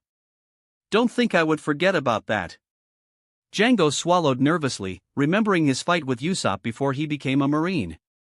The long nose had just been a village boy playing pretend with some random kids. Even during their fight he had tried to put up a false bravado. But now, his presence was definitely worthy of a Marine captain. Django knew that the Usopp now could easily crush him without breaking a sweat. I regret what I've done to your village. Most of us were still afraid of Kuro's wrath back then, but I won't offer that to excuse what we've done. Stepping back, Django bowed low to Usopp. I cannot undo what has been done. So I apologize for the pain I have caused you, and I will do anything for you to forgive me. Usopp hesitated, surprised by the ex-pirate's sincerity. He looked behind him, sending a silent question towards Luffy, Zoro, and Nami. Luffy grinned at him while giving him a thumbs up. Zoro nodded slightly with his arms crossed, and Nami just shrugged, showing she had no opinion. The Straw Hat sniper turned back towards Django, who still had his head bowed, waiting for his sentence. He gave a long sigh before finally placing a hand on the hypnotist's shoulder, pulling him up. It shouldn't be me that you're begging forgiveness for. It should be Kaya, she's the one who was hurt the most. But if it's any consolation, at least I forgive you. Django stared at him in shock for a moment before pulling him in for a hug. You're a real man, Captain Usopp. You're so awesome. Let go, damn it. I still don't like you. Usopp yelled, trying to pry Django off of himself. Hina smiled at them before turning to the other Straw Hats. You guys should get ready for your first rehearsal at the parade square in 3 hours, don't be late. Django and Full Body will show you to your assigned rooms. Eighth?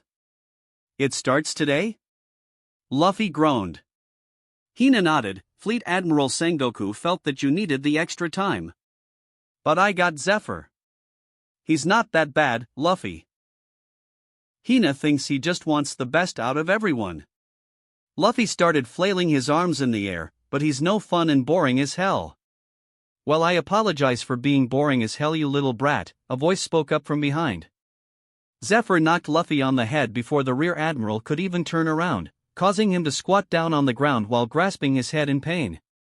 The group turned to see a rather elderly but muscular man with short purple hair wearing a matching purple suit. They also noticed that the flesh on his right arm ended just below the elbow, which was extended with a prosthetic. Awa! You meanie! Gramps doing it was bad enough. Luffy groaned. It's the only way to get you to behave, and besides, you know I don't do fun. Zephyr crossed his arms, his smooth movements showed he had no trouble using the fake arm. Luffy stuck out his tongue at him. You should go to a circus or something, then maybe you will be a little less boring. Zephyr knocked him on the head again, eliciting another scream of pain from Luffy. Stop using hockey to hit me! Luffy yelled. Shut up, you little brat. We're starting your rehearsals right now. Don't think you're going to be some big shot after you're a vice admiral. You're still a kid to me. Zephyr picked him up by the collar with a hand before nodding to the others in acknowledgement. I'll be taking him first. Without a second glance back, he marched back the way he came, with Luffy still struggling and screaming in his grasp. Will he be alright? Nami asked. Hina chuckled. Luffy will be fine. Hina was trained by instructor Zephyr in the past, and he was a good teacher. Strict, but good. I don't think Luffy can deal with that. Zoro muttered. Instructor Zephyr didn't get to train Luffy because Garp wanted to personally train him, but Luffy constantly tried to play with him to get him out of his serious reputation. If you'd like, Hina can put you all under him as well? Just as Hina said those words, a loud curse before another scream of pain was heard around the corner. The Straw Hats all bowed to Hina. We'll be in your care. The next 2 days was a blur of parade rehearsals and touring of Marineford. The crew had to learn how to march in step and what to execute on certain commands, having never needed to do any of that while under Luffy. Hina was just as strict with them on trying to perfect their drills and ensuring they knew what to do. They also learned how painful it was to stand at attention while listening to a boring speech and wishing the speaker could speak faster. Meanwhile, Zephyr had his hands full with trying to get Luffy to focus on his own rehearsals. The first day was still relatively acceptable. He only had to beat Luffy twice from trying to run away and another 3 times for falling asleep while standing.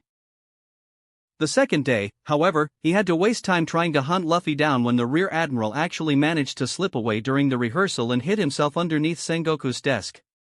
Needless to say, the beating Luffy got from both Garp and Zephyr ensured he didn't try to run again. During break times, Luffy will take his crew around his former home and introduce them to the various Marines he knew. The crew then found out that Luffy made friends with almost everyone there, from the fleet admiral all the way down to the working staff. They refrained from pointing out that he seemed especially friendly with the kitchen staff, though the snacks they gave him whenever he visited was quite clear on how well acquainted both sides were. Unseen by the rest at that point of time, 2 admirals treated themselves to a night of heavy drinking at the expense of the third one. On the day before the ceremony, guests began arriving at Marineford. On one particular ship was Smoker, the Marine Commodore, disembarking from his ship with a feeling of nostalgia. The Smokelobia took the time to look around, spotting various other Marine officers that were invited to attend Luffy's inauguration as fellow guests. "Ho there, Commodore Smoker," a loud voice bellowed out. Smoker turned to see the giant form of Vice Admiral John standing over him with a friendly smile. "I read what you and Luffy did at Alabasta. It was quite impressive." "It wasn't much," Smoker shrugged. "Luffy did most of the work. And I can't believe he's already getting promoted once again," Mangaka commented, joining the conversation. "Why, I still remember just instating him as a rear admiral with you at Alabasta. That Luffy really is just something else. Ha ha ha. He deserves it. He's the grandson of our own marine hero after all. A vice admiral with the distinctive features of a Dalmatian butted in. I'd say, that boy already proved his worth many times over. If I didn't know Luffy, I'd be jealous of him." John laughed. "What do you think, Smoker? You two were quite close, weren't you?" Mangaka asked. Smoker puffed on his cigars. He has a tendency for trouble to find him. I'm not really surprised by the things he does anymore. The 3 vice admirals laughed at his words. Ha ha ha. I remember when he was still a grunt training with his grandfather. There wasn't a day where he was not bandaged in some way or the other. John reminisced. Ha! Those were the tame days. Mangaka sighed. When Admiral Kizaru took him in, the pranks they kept playing on us were unbearable. Agreed. Dalmatian grinned. That time when they colored my spots pink was horrible. Oh, I remember that one. I think that was the first time I saw you deactivate your hybrid form. Mangaka laughed. Just then, the sounds of shocked gasps drew the marine officer's attention back towards the harbor where a ship pulled by two giant snakes just docked. Smoker clucked his tongue in annoyance when he realized who it was. Luffy's fiancé, eh? That lucky son of a gun, Dalmatian whistled.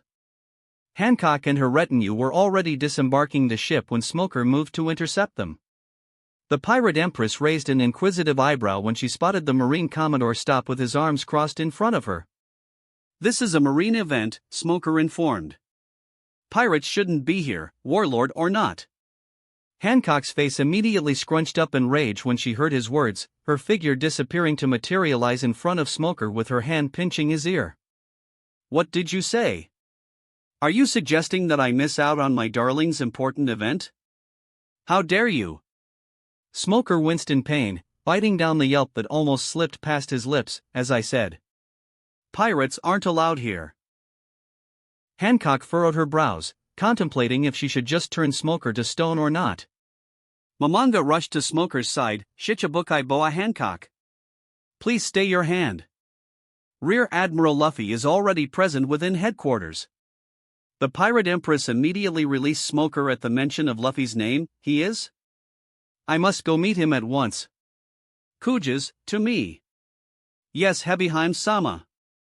The Kujas stormed past the marines after their empress, eager to meet Luffy again.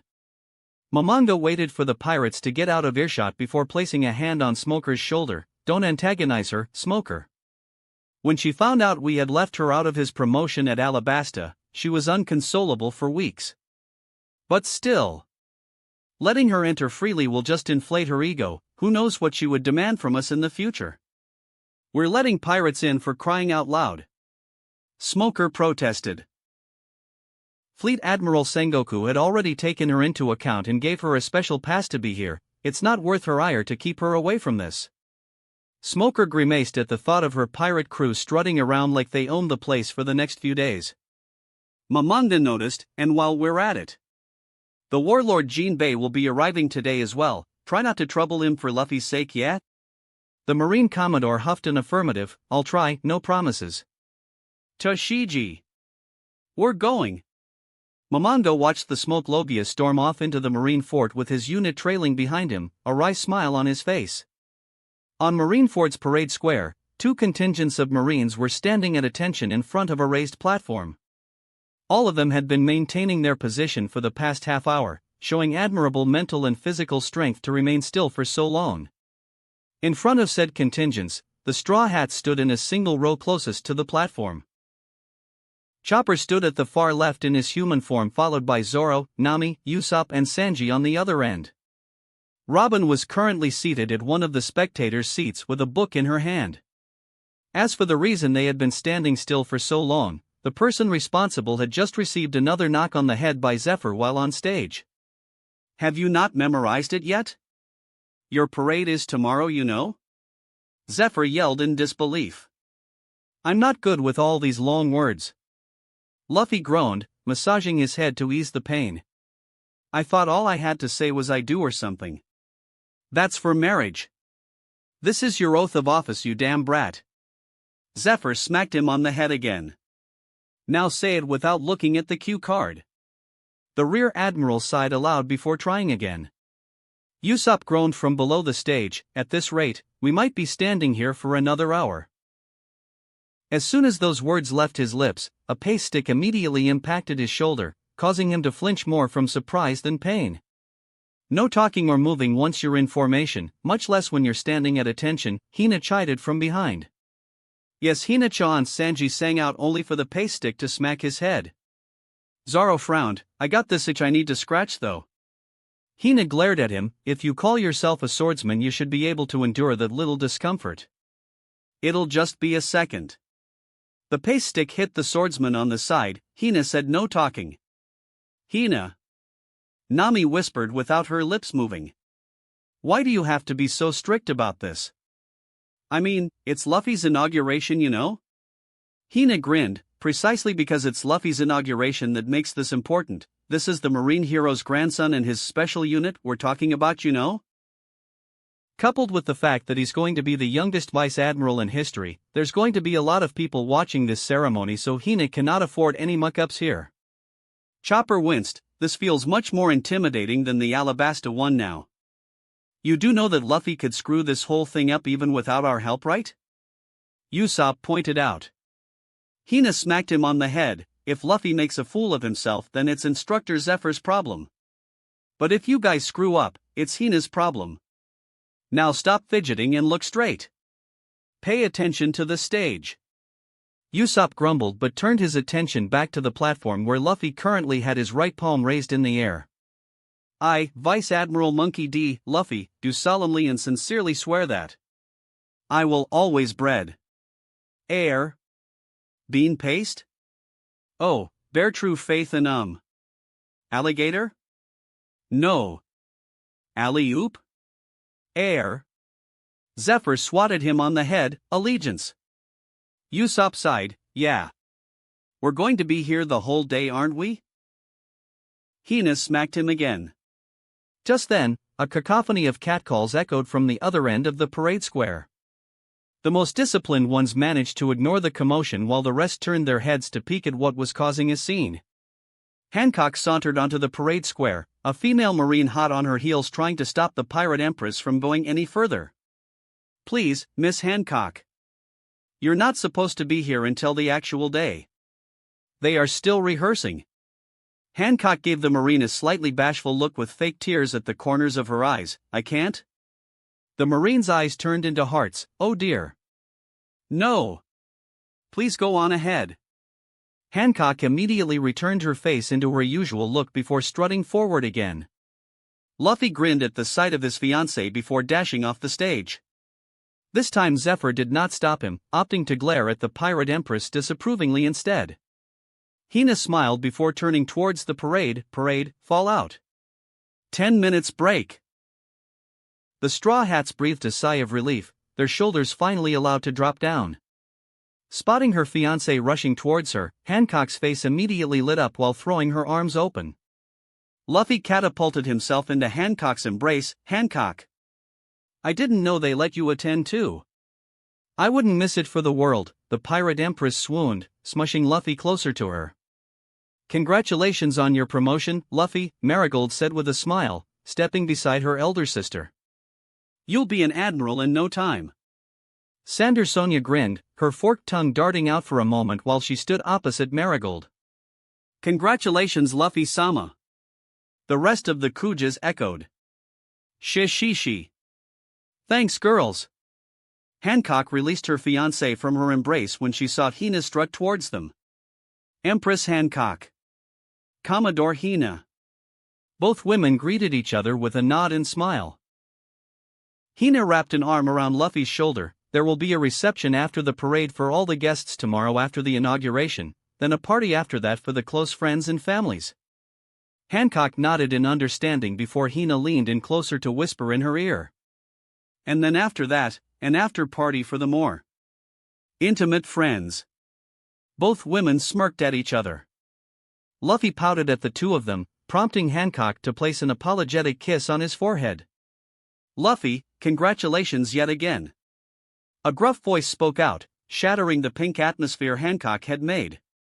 The rear admiral turned to see Smoker waving at him from the side. Smokey. You made it. Smoker braced himself as Luffy pounced on him, wrapping him in a friendly hug. Barely a year and you're already a vice admiral. Can't imagine the trouble you had to take to get that far ahead, Smoker grinned after Luffy finally released him. Hina rolled her eyes. Oh Smoker, don't act like you're surprised now. Smoker huffed, looking away from Hina to glare at Hancock, and may I suggest that parties uninvolved in the parade's rehearsal to make themselves scarce? This time, the Kujas were determined to beat some manners into the Marine Commodore and were already preparing to do so.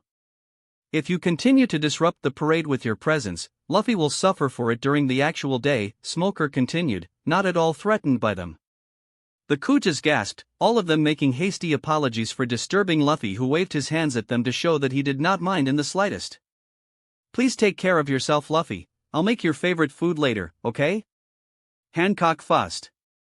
Shi. I'll see you later then. Luffy waved. The Pirate Empress bid a hasty farewell before leaving with her retinue.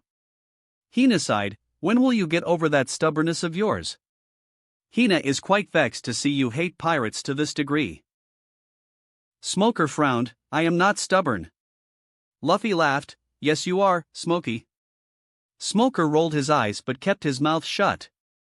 Speaking of which, Hina pointed a finger at Smoker. Aren't you an unrelated party as well? What are you doing here? Smoker sighed before jerking a thumb towards Tashigi, who had already made her way to Zoro. Ignoring Sanji, who was already doing his noodle dance at the side, the ensign saluted the marine captains professionally. Good day, captains, my congratulations to your recent accomplishments. Seeing you is enough of an award for me, Tashigi-chan. Sanji pirouetted around her. Nami smacked him on the head before pulling the marine chef away from her.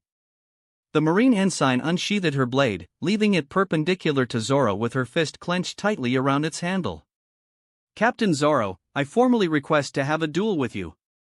Not for the sake of taking away your swords but as a means to test my sword skills against yours. A smile made its way onto Zoro's lips as he mimicked her actions with his left hand, his fist just barely touching Tashigi's. Heh, now you're talking. I'll take you on any time after the parade is over, ensign. Tashigi nodded, prompting both of them to sheath their blades to signify their acceptance of the duel. All right. Break time's over. Get back to your places. Zephyr bellowed. The Straw Hats grudgingly got back to their positions while the purple-haired instructor dragged a screaming Luffy back on the stage.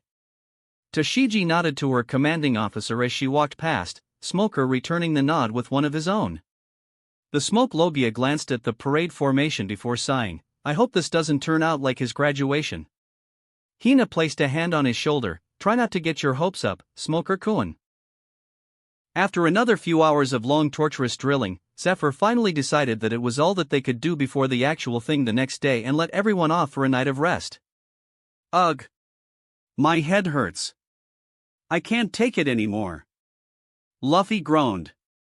Do you want me to prescribe you some medicine? Chopper asked with genuine concern. No need for that, Chopper, he's just exaggerating things, Nami sighed. Foo. It is still surprising to see Luffy in such a state though, Robin chuckled. The Rear Admiral was currently slung in between Sanji and Zoro, his two crewmates dragging their mentally exhausted commander back to his room with the rest of the crew following behind. Since their assigned rooms were all close by, the crew would always return to their quarters as a group at the end of the day.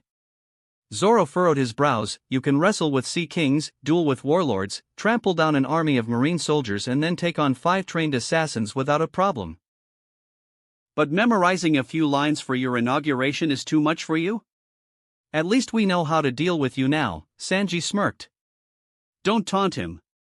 Or else he might just give us another set of his exercises. There's no way I can survive another one so soon. Usopp shivered.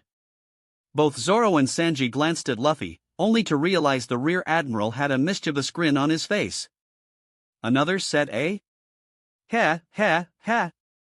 Luffy chuckled mirthlessly. That's a great idea. Maybe I should get Grandpa to help out too?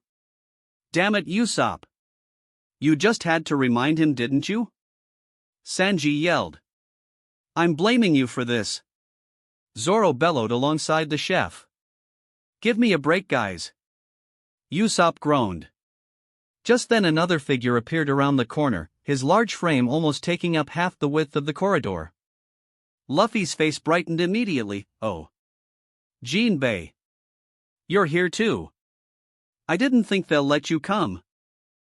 Jinbei smiled at the Rear Admiral, I believe you were quite convincing with your request to let me attend. I heard Mihawk was supposed to come as well, but apparently he was otherwise occupied. But still, congratulations on your promotion, Luffy. Shishishi. Thanks. I heard the news from Haki though. He said he had some business back at home or something. Jinbei then turned towards the rest of his crew. Where are my manners? Forgive me, I am Jinbei, one of the warlords in the Marine's employ and captain of the Sun Pirates. As you might be able to tell, I'm a whale shark fishman. Another warlord. Zoro muttered. Just how many dangerous friends did you not tell us you have, Luffy? Sanji asked. Jinbei turned to Nami, who had been standing still the moment she had seen the warlord. You are Nami, correct? The marine navigator narrowed her eyes. Yes. Luffy told you about me? Indeed. He has also told me of my grave mistake. The fishman then did something that surprised everyone. He knelt down on his knees with his head bowed down to Nami. I had set Arlong loose onto your island. And because of that, people you cared about were hurt for my mistake. I was meant to stop him the moment he caused any trouble, but he had bribed the marine base to suppress any news of him. I know I alone cannot atone for what has happened, but if you wish for me to pay with my life, you just have to ask. What? You mean everything that Nami had to suffer was because of you? Then you deserve to die 1,000,000 times over. Sanji roared. Shut up, pervert cook, you're really noisy right now, Zoro growled. This bastard hurt Nami. How can you be so passive about this, you shitty swordsman? Even so, it's not your decision to make. Sanji gritted his teeth before turning to glance at Nami, awaiting her judgment. Nami had her lips pursed, glancing back towards Luffy only to see him avert his eyes from her, showing that he wanted her to make this decision on her own. In her mind, the faces of her villagers surfaced one after the other, many of them whom had suffered under Arlong's rule. The face of her mother appeared as well, the one who had shielded them from the fishman's wrath with her life.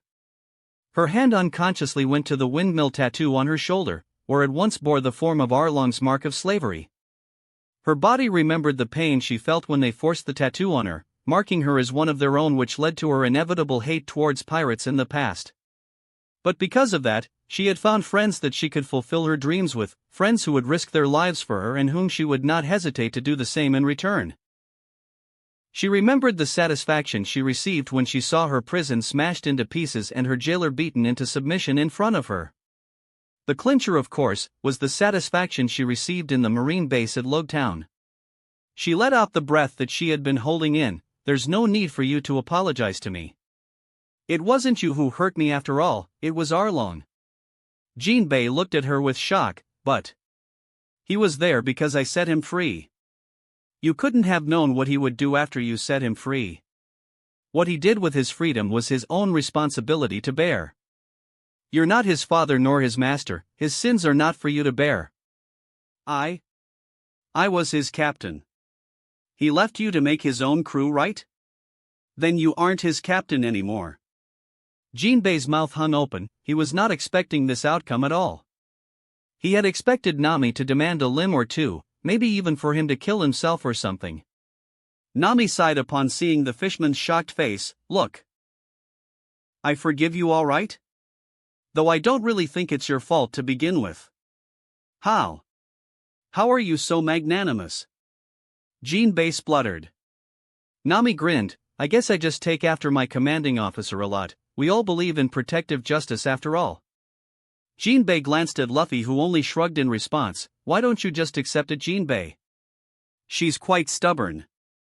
Nami gave her commander a light smack on his head, who just grinned back at her with no remorse. The navigator turned back to the warlord. As my commander suggested, stop beating yourself over it, you're his friend, aren't you? I know Luffy doesn't make friends with bad people after all, so I do not blame you for what happened. Jinbei looked deep into her eyes, finding no hints of anger or regret within her. Shaking his head, he bowed low to Nami once more, tears streaming past his face. I cannot thank you enough. I am forever in your debt. Nami Swan, I've fallen in love with you all over again. Sanji sang out, almost dropping Luffy in the process. Nami moved forward to pull the warlord back on his feet. Alright, that's enough. You're making me embarrassed now, sheesh.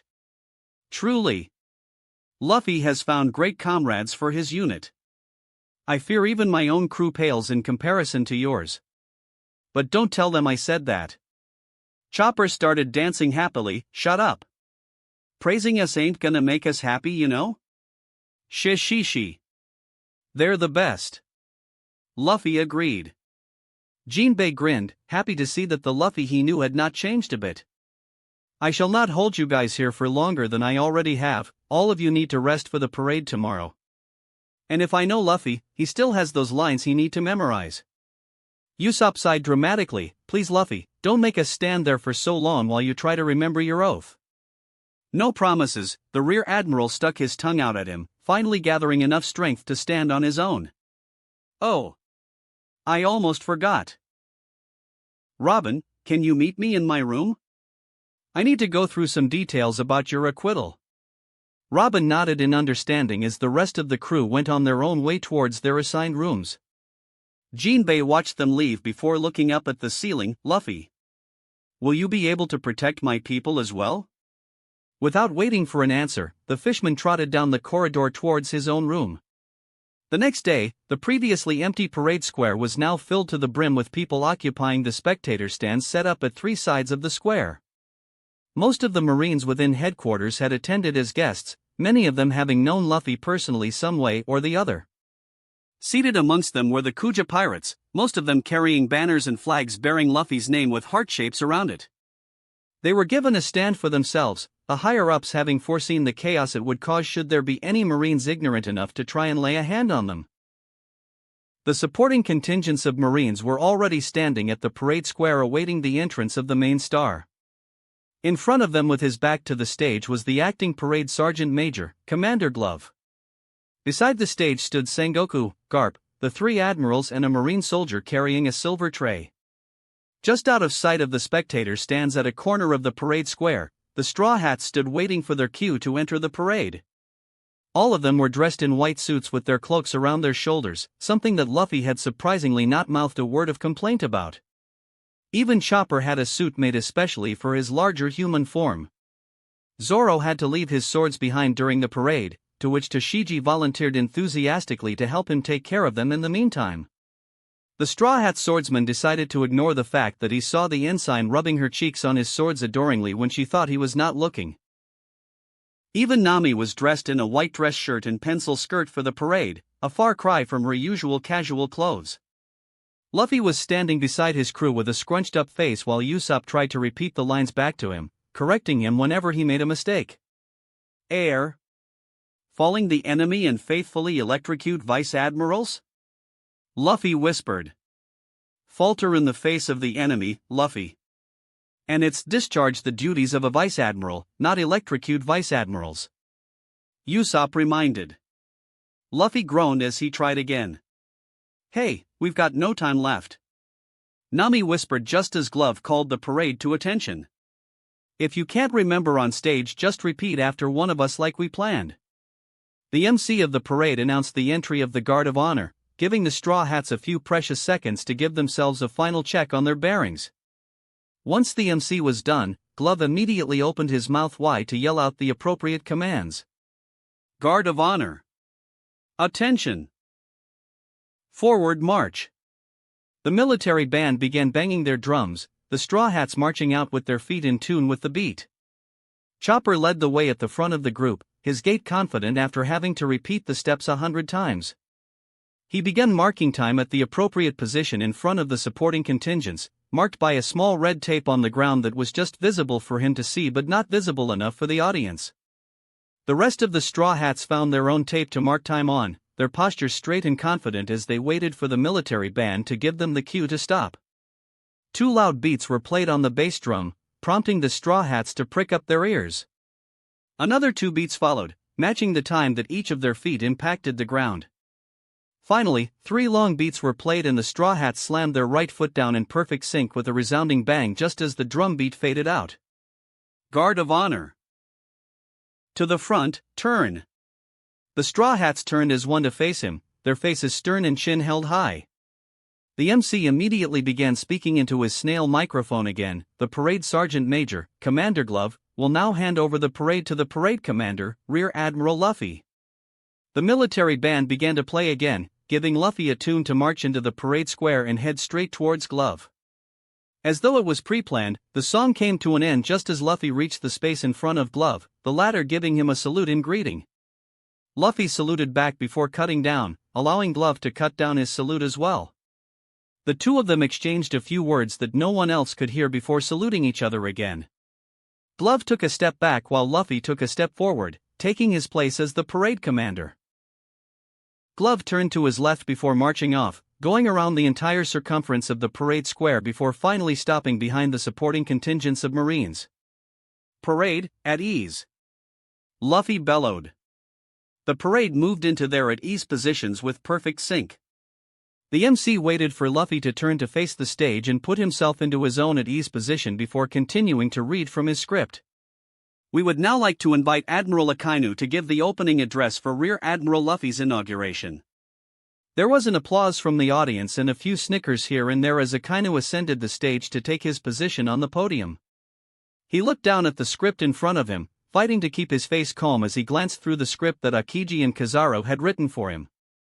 They had intentionally kept it from him and told him he would only find out its contents on the day of the parade itself, which frustrated him to no end. Having been denied the possibility of preparing a speech for himself, he had no choice but to read what was already prepared for him. "We are all gathered here today to celebrate the rise of a new brave and prominent hero amongst us. He is indomitable, valiant and serves justice with the best of his abilities, which is something we as Marines should all strive for." There was a snicker from the side and Akainu spared a glare at the offender. Kizaru gave him an apologetic wave while stifling his laughter and urged the Magma Admiral to continue on with his script. Akainu gritted his teeth and continued reading from the script, which was filled to the brim with praises about Luffy while extolling his virtues. "Can he go any faster?" Usopp whispered without his lips moving, a valuable skill all the Straw Hats learned during their rehearsals. "This is even longer than the rehearsal speech." Chopper whined. "I didn't think he would have so much to say either." Nami groaned. "Hey, someone wake that shitty swordsman up." Sanji seethed. "Wah? Oh. He's not done yet." Zoro muttered before closing his eyes again. Since no one but the three admirals knew who prepared the script, everyone else thought the praises that came out from Akainu's lips were his own heartfelt words. That fact seemed to amuse Aokiji and Kizaru to no end, both of them fighting to contain their laughter when certain extraordinary praises were given about Luffy's exploits, most notably the clearing of Robin's name in particular. And of course, how can we forget the admirable sense of justice he has? When he worked so hard to clear the name of a creamy, ahem, wrongly accused criminal? Were it not for his selfless actions and his impressive judgment, an innocent might have been put to death, bringing a terrible a terrible stain to the Marine's name. Akainu ignored the soft sounds of giggling that came from the side. "And so it is with great honor that I welcome such a respectable Marine amongst the ranks of vice admirals." The audience broke out in a thunderous applause, the Kuja pirates cheering being especially boisterous. Akainu breathed a secret sigh of relief after finally finishing the torturous speech. "Rear Admiral Luffy. To the front." "Sir." Luffy immediately brought himself to attention, having just woken up from his daydreaming. His body remembered the rehearsals and immediately marched himself to the stage, relying on muscle memory to get himself there. The Lightning Logia saluted the admiral, waiting for his superior to cut down the salute before he put down his own hand. The two Marine officers then shook hands before Akainu took a step back. Garp ascended the stage from behind Akainu, stepping in between the two to unfasten Luffy's epaulets. A Marine soldier stepped towards them with a silver tray in hand, a pair of red and gold Vice Admiral epaulets resting on top of it. Garp deposited his grandson's old rank in the empty space on top of the tray before picking the new pair up. Both the monkey duo had a huge grin on their face as Garp fastened Luffy's new rank on top of his cloak. Once satisfied the new rank was firmly secured, Garp took a step back to stand beside Akainu, prompting another salute from Luffy towards the two of them. Vice Admiral Luffy will now recite his oath of office, the MC announced. Luffy turned himself towards the audience before raising his right hand in the air, palm facing outwards. He pricked his ears and listened intently, waiting for his crew to give him the necessary words that only he could hear through his powers.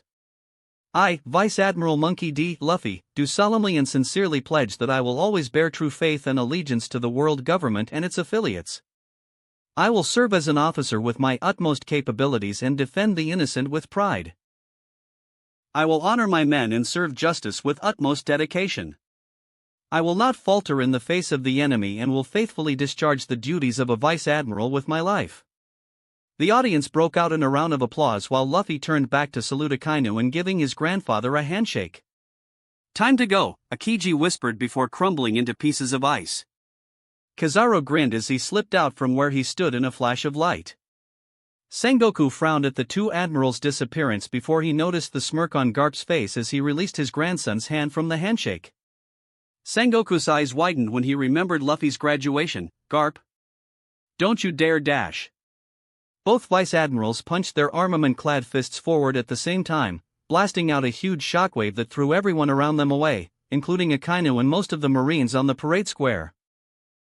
Thrown off guard, the Magma Admiral found himself thrown into the air before crashing into the ground outside the parade square, the upper half of his body embedded in the ground. A distance away, Aokiji and Kizaru gave each other a fist bump. Garp. Luffy. Stop right this instant. Sengoku yelled, his words falling on deaf ears as the grandfather and grandson started brawling on top of the stage. How's that now, Luffy? Think you can catch up anytime soon? Garp yelled, throwing a punch towards Luffy's head. Shut up, Gramps. We're the same rank now. I'm going to kick your ass. Luffy roared back, ducking under Garp's punch to send an electrified punch into his gut. Oof. Not bad, you little brat. Maybe there's still some fight left in you. Garp laughed, punching the ground and destroying the stage that they stood on. Everyone leave at once. Evacuate the square. Sengoku ordered, prompting everyone to take to their heels as they rushed to escape the natural disaster. Why am I not surprised? Smoker sighed, already getting his men to follow him out of the square. Foo-foo. Hina told you so, Smoker Koen, Hina chuckled, following him out. Oof. At least he got his oath right. Zephyr snorted. Only Hancock and Jinbei stayed behind to watch the fight, the pirate empress cheering her fiancé on while Jinbei was just there to try and minimize the damage caused as best as he could. Sengoku rolled up his sleeves as the two vice admirals continued their brawl, ignoring everything else around them. You two will be the reason this place falls. Sengoku sighed, transforming himself to his giant Buddha form. I said stop, you idiots. It was dusk when the fight finally stopped. Both the vice admirals stood facing each other. Wahahaha. You've definitely come a long way, Luffy. Garp laughed. Why, I remember back then when you couldn't even last a minute against me. Huff. Huff. I told you I would. Kick your ass. Luffy grinned, his breaths heavy from the workout. Ha! Already out of breath when I wasn't even serious? I take back what I said about you getting better. You're still a wimp. Shut up, Gramps. I'll definitely beat you one day. Sengoku gritted his teeth, having returned to his normal form. Don't start having a casual conversation right now. Do you know what trouble you two have caused? How am I going to explain to the guests? Both Garp and Luffy looked at him while digging their nose. Dunno. Arf. I knew I shouldn't have let you on the stage with him, you damn manchild. Ah. Stop being so dramatic, Sengoku, I'm sure everything's fine. Garp laughed. No, it's not. The reception will have to be moved to tomorrow. Apologies will have to be made to the guests. Plans will have to be pushed back and the parade square needs repairs now. Everything is just trouble with you two. Garp chose to ignore his friend's ranting by patting Luffy on the shoulder. I'm proud of ya, brat. But you still have a long way to go. Luffy grinned at his grandfather's praise. I'll work even harder now. You two aren't even listening, are you? Arf. Someone help me get Akainu out from the ground. Chapter 40, Taking a Breather. Back in East Blue, a certain female bartender was currently polishing a drinking glass enthusiastically. Holding it up to the light, she made sure the glass was spotless before placing it back on the counter. At that moment, an elderly man walked in with his cane hanging on his arm, a bright smile evident on his face. Good morning, Makino. I hope the day has found you well. Whoop Slap greeted. Makino smiled at the village mayor. I'm fine, mayor. Thanks. I already have the drinks prepared at the back of the shop. How's the rest of the preparations coming along? Ha ha ha. It couldn't be any better. Everyone's elated to find out that Luffy's now a vice admiral like his grandfather. Tonight's party will be thrown in his honor. The bartender turned to gaze at a newspaper clipping that was taped to the wall, a picture of a familiar Marine wearing a straw hat occupying the page with his trademark grin. He's come a long way, Makino remarked with a proud smile. Indeed he has. I'm sure he will be just as, if not more, well known than Garp sooner or later. The mayor grinned. Makino folded the cloth she had been using neatly, depositing it within a drawer. I'll have to get going soon. Dayton wanted a few barrels of sake to throw her own celebration for Luffy's promotion. I'll need to get those ready before they arrive to get them. Just make sure you're not late to our own party. I'll send a few guys down to get the drinks later. Whoop Slap grinned, leaving with a quick wave. Makino glanced at Luffy's picture again. We're all proud of you, Luffy. Somewhere else in East Blue, a ponytailed man wearing a haori with two crossed swords on its left breast was smiling serenely in front of a gravestone. So what do you think, Kuina? He's a Marine captain now. Hard to imagine him in all that shine and brassum? A gust of wind blew past the dojo master, prompting him to look up into the sky. Well, wherever the winds take you, I suppose. Koshiro turned back towards his dojo, watching a large group of students yelling about joining up with the Marines to be like Captain Zoro. He exhaled deeply before walking slowly back towards his students, wondering what else the future held for the Marine swordsman. Within a mansion in Syrup Village, 3 boys barged into the mansion's library while a butler with lamb horns on his head chased after them. Miss Kaya. Look! It's Captain Usopp. One of the boys with dark green hair waved a newspaper in excitement. I told you 3 to stop running. What if you hurt yourselves? Mary huffed indignantly. Kaya smiled as she took the newspaper from Paimon, glancing through the article about the straw hats. I guess he wasn't lying all that time when he called himself Captain Usopp. Tamaniji laughed while adjusting his glasses. He's the one who can turn lies into truths. The other villagers didn't believe us at first too. Now we can call him Captain with our heads held high. Ninjin grinned. Fufufu, it does seem so, Kaya chuckled. I'm glad he's doing well over there. The medical student looked out the window, silently wondering how much the village liar had changed during his time with the Marines. I wonder when he'll come back and visit. She wondered aloud. On the seas of East Blue, a certain floating restaurant was currently in an uproar. You're kidding me. That damn Sanji's a Marine captain now. A chef wearing dark sunglasses exclaimed. He even wrote some of his new recipes here. We've got to try them out, owner Zeph. Another chef that had a rope tied around his head yelled. Ha! That damn eggplant thinks he's so good now, eh? Zeph rolled up his sleeves. Fine. Let's try them out and see if they're adequate enough to be added to the menu. Jin. Start tenderizing the meat. Yes, owner Zeph. Jin obliged enthusiastically, twirling his tonfas as he stalked towards the meat station. The rest of you pipsqueaks better get cooking. We got customers to feed. Yes, owner Zeph. Elsewhere, in a village that had been liberated from a certain fishman's wrath, a blue-haired woman was harvesting tangerines in her orchard. Wiping the sweat from her brow, she noticed a man wearing a police uniform strutting up to her, a rolled-up magazine held tightly in his hands. "Oh, Genzo?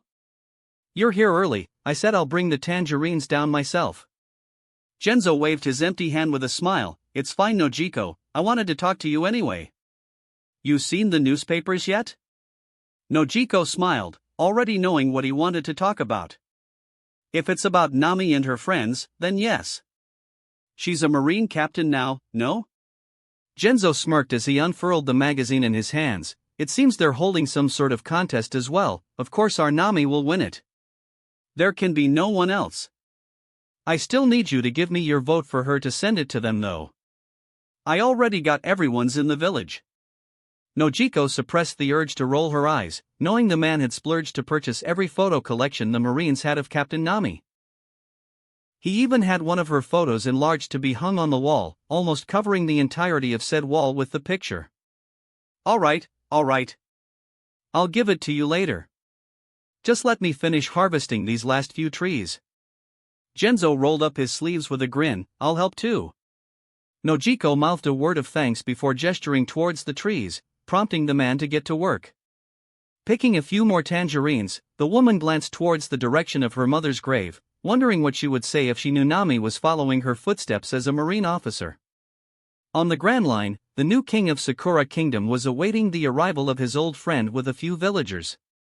Without warning, a giant lapin landed in front of them with a woman riding on its back, seemingly unfazed by the near-death experience. There better be a good reason for you to call me down here, Dalton. You woke me up from my beauty sleep. Are you finally asking the secret to my youth? Kureha yelled indignantly as she dismounted the lapin. Dalton smiled at her, passing a newspaper to the doctor. I thought you might be interested in what was in today's paper. Kureha snatched the paper away, her eyes glancing through the article before a smile lighted up her face. Ha! That chopper had gone ahead and became a marine captain. Kid grows so damn fast. Dalton chuckled. I'd say he isn't the same reindeer we know from before. He does look good in the suit. Humph. I'm sure he still has a lot to learn about being a doctor. Kureha scoffed. When he comes back, I'll be sure to drill more things into that reindeer skull of his. The eccentric doctor gave a backward wave to the king, moving back towards her lapin. I'll be taking this, I need to go back to my beauty sleep. You sure you don't want to stay a while? I have some rice with chestnuts that we can catch up over, Dalton offered. Kureha stopped in her tracks. You know what? I think I'll take you up on that offer. Within the desert kingdom of Alabasta, several people were crowded around a small table with a newspaper spread out on it. They helped get an acquittal for Miss All Sunday? Pell gasped. I had wondered what happened to her after Crocodile's defeat. Mr. Nine commented. Shaka frowned. Since when did she join them? Miss Monday scratched her chin. I'm more surprised that they let her join them. Even though Luffy said he wanted to protect everyone. I didn't think he would go this far. Cobra muttered. If Princess Vivi hears of this, she'll definitely be quite sad. Igaram sighed. I already know about that though? A feminine voice commented from behind them. The six of them immediately leapt up in surprise, having never noticed the princess had been behind them with her pet duck all along.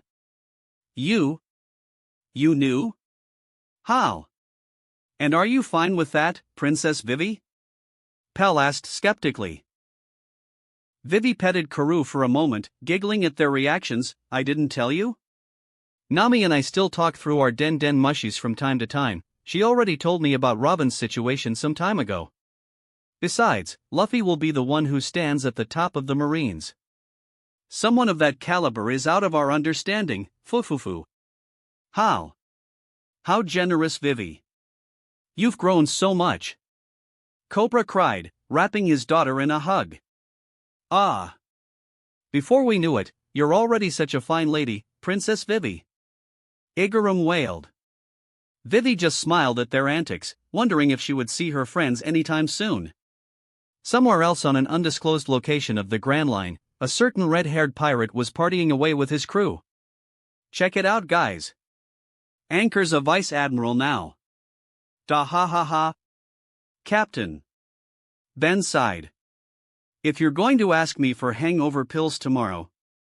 Aw, shut up, Ben. Live a little. This is Luffy we're talking about. Shanks grinned, wrapping an arm around the man's shoulder. Ha ha ha. I can't believe Usopp's a Marine captain either. Under Luffy no less. What a small world this is. Usopp laughed before chugging down another mug of alcohol. Ben rolled his eyes. I would think it is exceedingly ironic that a pirate crew was celebrating a Marine's promotion.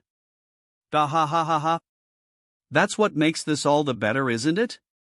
Come on. A toast to Luffy. Ben sighed again, grudgingly picking up a mug of his own. To Vice Admiral Luffy. Within one of the training grounds of Marineford, two Marines stood facing each other. As it was barely dawn, the area was deserted save for the two of them. Tashigi bowed. Thank you for taking the time, Captain Zoro. I appreciate dash. Yeah. Zoro cut her off. I've never been one for formalities and whatnot, so you don't have to put up airs for that. It's quite stifling for me. Just take me as a normal sparring partner or something. A slight smile graced the swordswoman's lips. Then let us spar. Please do not go easy on me. Zoro smirked before drawing all three of his swords. That's what I'm talking about. Tashigi drew out Shiger, holding it with both hands with the blade pointing towards the male Marine. Zoro kicked the ground 10 times quickly, his figure vanishing from sight. Tashigi brought her sword up in an angle to parry against a downward slash from Zoro, the swordsman smirking all the while. Flicking her wrist, the ensign forced the swordsman's left hand to his right, opening up his left guard for a slash at his side. Zoro only had to tilt his head a little for the sword in his mouth to intercept her blade, grinning at her when her blade was deflected away from its intended target. Don't forget, I have more than 2 swords. Tashigi leapt back to dodge another slash from Zoro. You're really weird for using your mouth to wield one of your blades. The Marine captain crossed the swords in his hands in front of his chest. Since I had 3 swords, I felt it was a shame if one of them had to remain sheathed in a fight. So why not just find a way to use all 3? You're crazy, Tashigi grinned. Tell that to my vice admiral. Zoro lunged forward without warning. Onigiri. The ensign raised the flat of her blade in front of her with her left hand bracing against it. The impact of the 3 blades clashing against her guard threw her skidding backwards, her feet throwing up a cloud of dust in her wake. Not bad.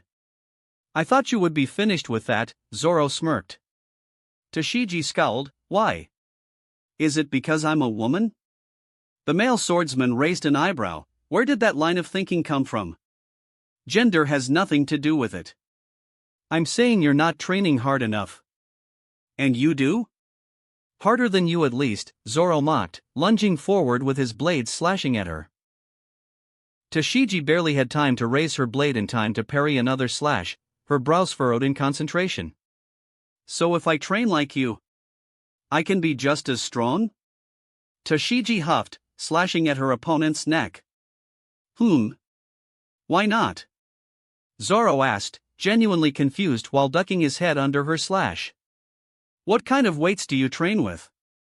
The question threw Tashigi off, her grip almost slipping off her sword when she deflected another blow. Weights? I don't use any. What? Zoro stopped mid-swing, clearly shocked by her proclamation. So how do you train yourself? Tashigi felt her cheeks color from embarrassment. Sword drills? The Marine captain stared at her with his mouth gaping open, his third sword almost slipping out from his mouth before moving to sheath his swords. Hey! The duel isn't over yet. Why are you sheathing your blades? The ensign protested. Shut up! I can't spar with someone who didn't even train seriously at all. You're making my sparring sessions with that damn vice admiral look like a joke. Zoro pointed an accusatory finger at her. What are you, Dash? Sheathe that blade of yours and follow me. Zoro silenced her with a wave of his hand. I'll start you off with some basics, then maybe you can become a half-decent swordswoman from it. The swordsman turned and stormed off, leaving Tashigi gaping at him in disbelief. Noticing that the ensign stayed rooted to the spot, Zoro yelled, "Well? You want to get stronger or not?" Tashigi hastily sheathed her blade, sprinting to catch up with her new teacher. High up on the plateau of the Red Line lies the Holy Land Mariewa, the place where the absolute authority of the world resided in. Everyone in the world was familiar with the world government, but few knew of the 5 faces that presided over it. Known as the 5 Elder Stars, these 5 people were the ones who decided the fate of the world they ruled over. 5 such faces that both Robin and Luffy were currently staring at in a lavishly decorated room. The Vice Admiral stood in his new suit that had been tailored and prepared for him even before his ceremony, courtesy of Garp. The older Vice Admiral had even announced with pride that it mirrored what he had worn in his younger days, complimenting Luffy on taking up his mantle. The suit consisted of a black double-breasted jacket and pants with a white undershirt and a red tie. A shiny new pair of black dress shoes accompanied his feet, the shine on its sides indicating its just waxed condition. Coupled with the marine coat over his shoulders, Luffy looked every part the Vice Admiral he was. But his crew knew the smart attire would not last the moment he got back on the ship and away from the need to maintain proper decorum. They had already seen him walking around without the suit jacket and his undershirt unbuttoned without its tie while he was lazing in his room. Clearly the man does not mock at the suit in his case. So, Nico Robin, we suppose you are already aware of your own circumstances? One of the Gorosei asked, a hand reaching up to comb his blonde hair in place. Robin nodded to them, not saying a word. Your acquittal shall be made official then, the eldest looking one among the 5 snorted while adjusting his glasses. Provided that you agree to a few conditions, of course. He tapped his katana on the ground, prompting the tallest Gorosei with long hair to read out from the document in his hands.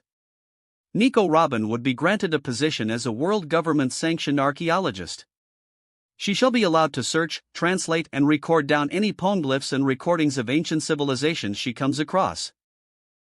Any and all information she finds shall be reported back to the world government with due haste. Failure to do so shall render her acquittal invalid and she will be relegated back to criminal status. While under the world government's service, she shall be placed under Vice Admiral Luffy's care, who will ensure her safety as well as cooperation to the world government. Those are the terms, Miss Nico Robin, do you accept them?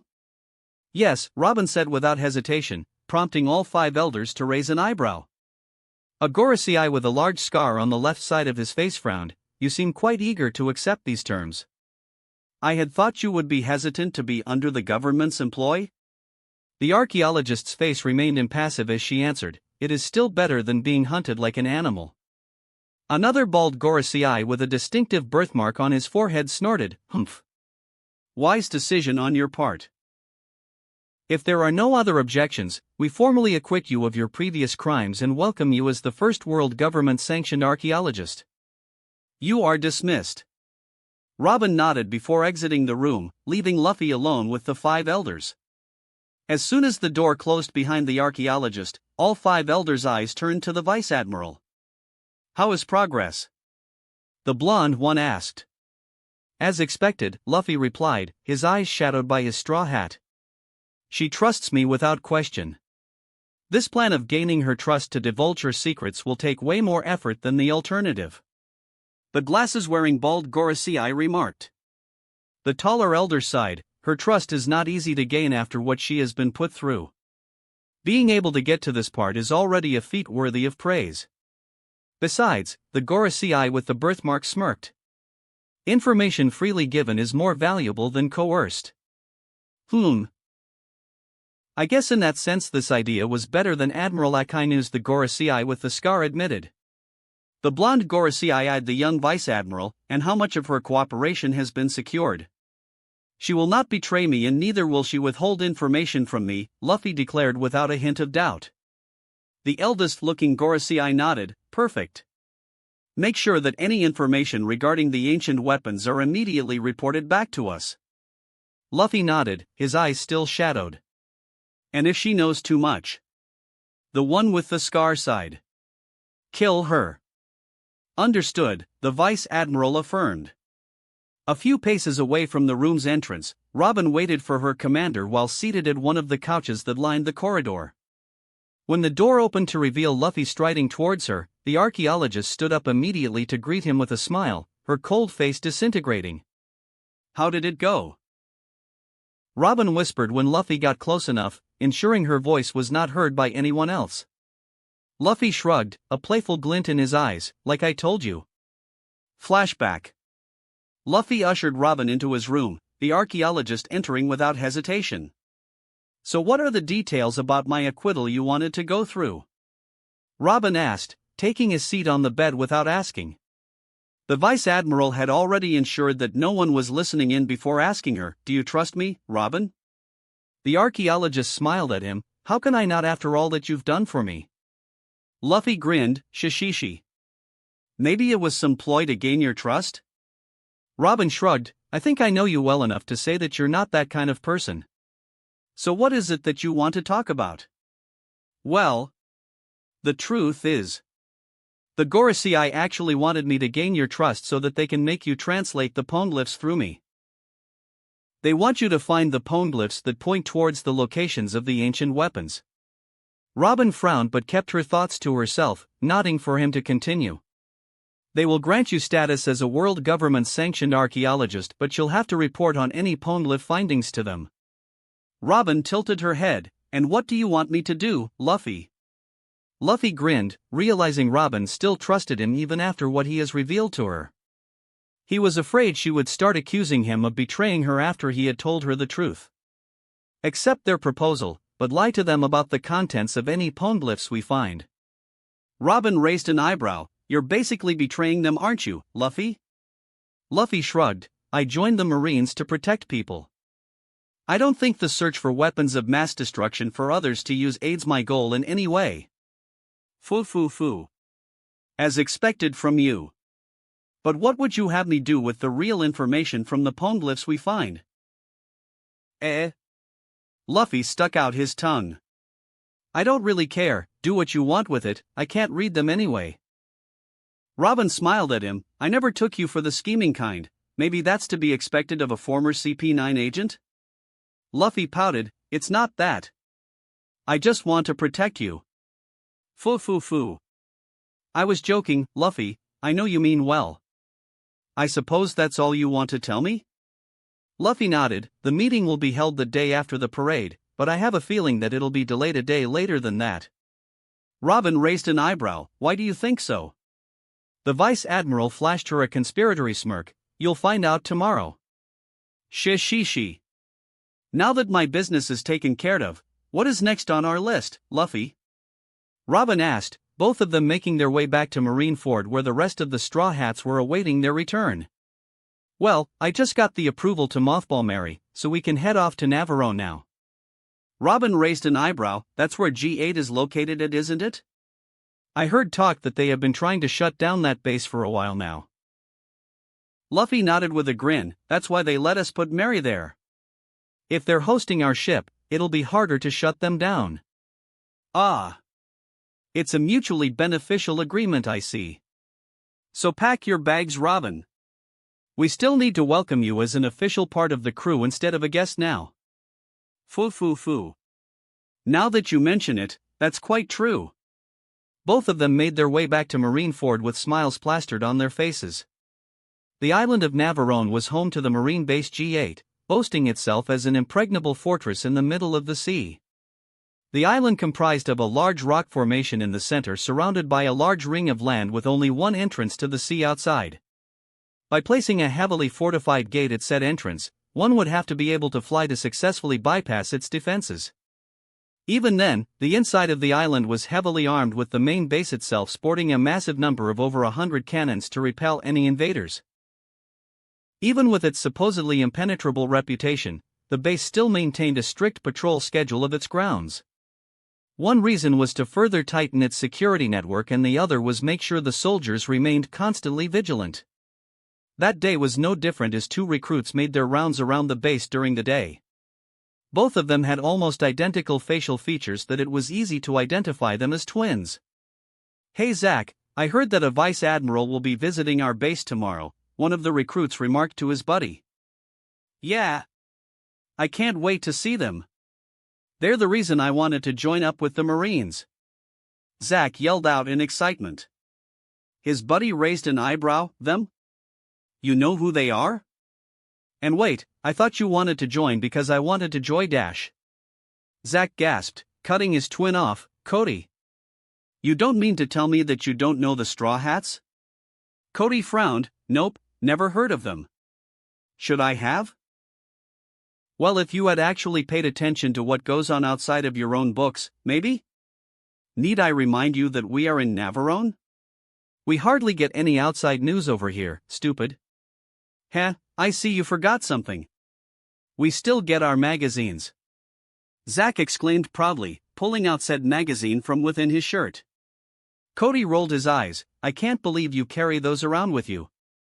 Those magazines are nothing but gossip. Not true. His twin objected, shoving the magazine to him. Here. Read it. Everyone knows about them by now. Cody sighed before picking up the publication, his eyes scanning the front page of the currently popular Marine magazine, Marine Weekly. There was a certain Marine officer wearing a black suit sporting a rather cheeky grin standing on the cover, a rather out-of-place straw hat resting on top of his head. Cody narrowed his eyes as he read the words that dotted around the page that seemed to revolve around said Marine officer. This week's special. Featuring the unit that has been hailed as heroes twice in a row, the Straw Hat Marines.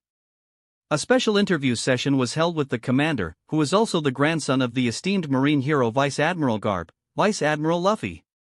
Rising up through the ranks ever since he joined the Marines, he has now become the youngest Marine to achieve Vice Admiral status in history.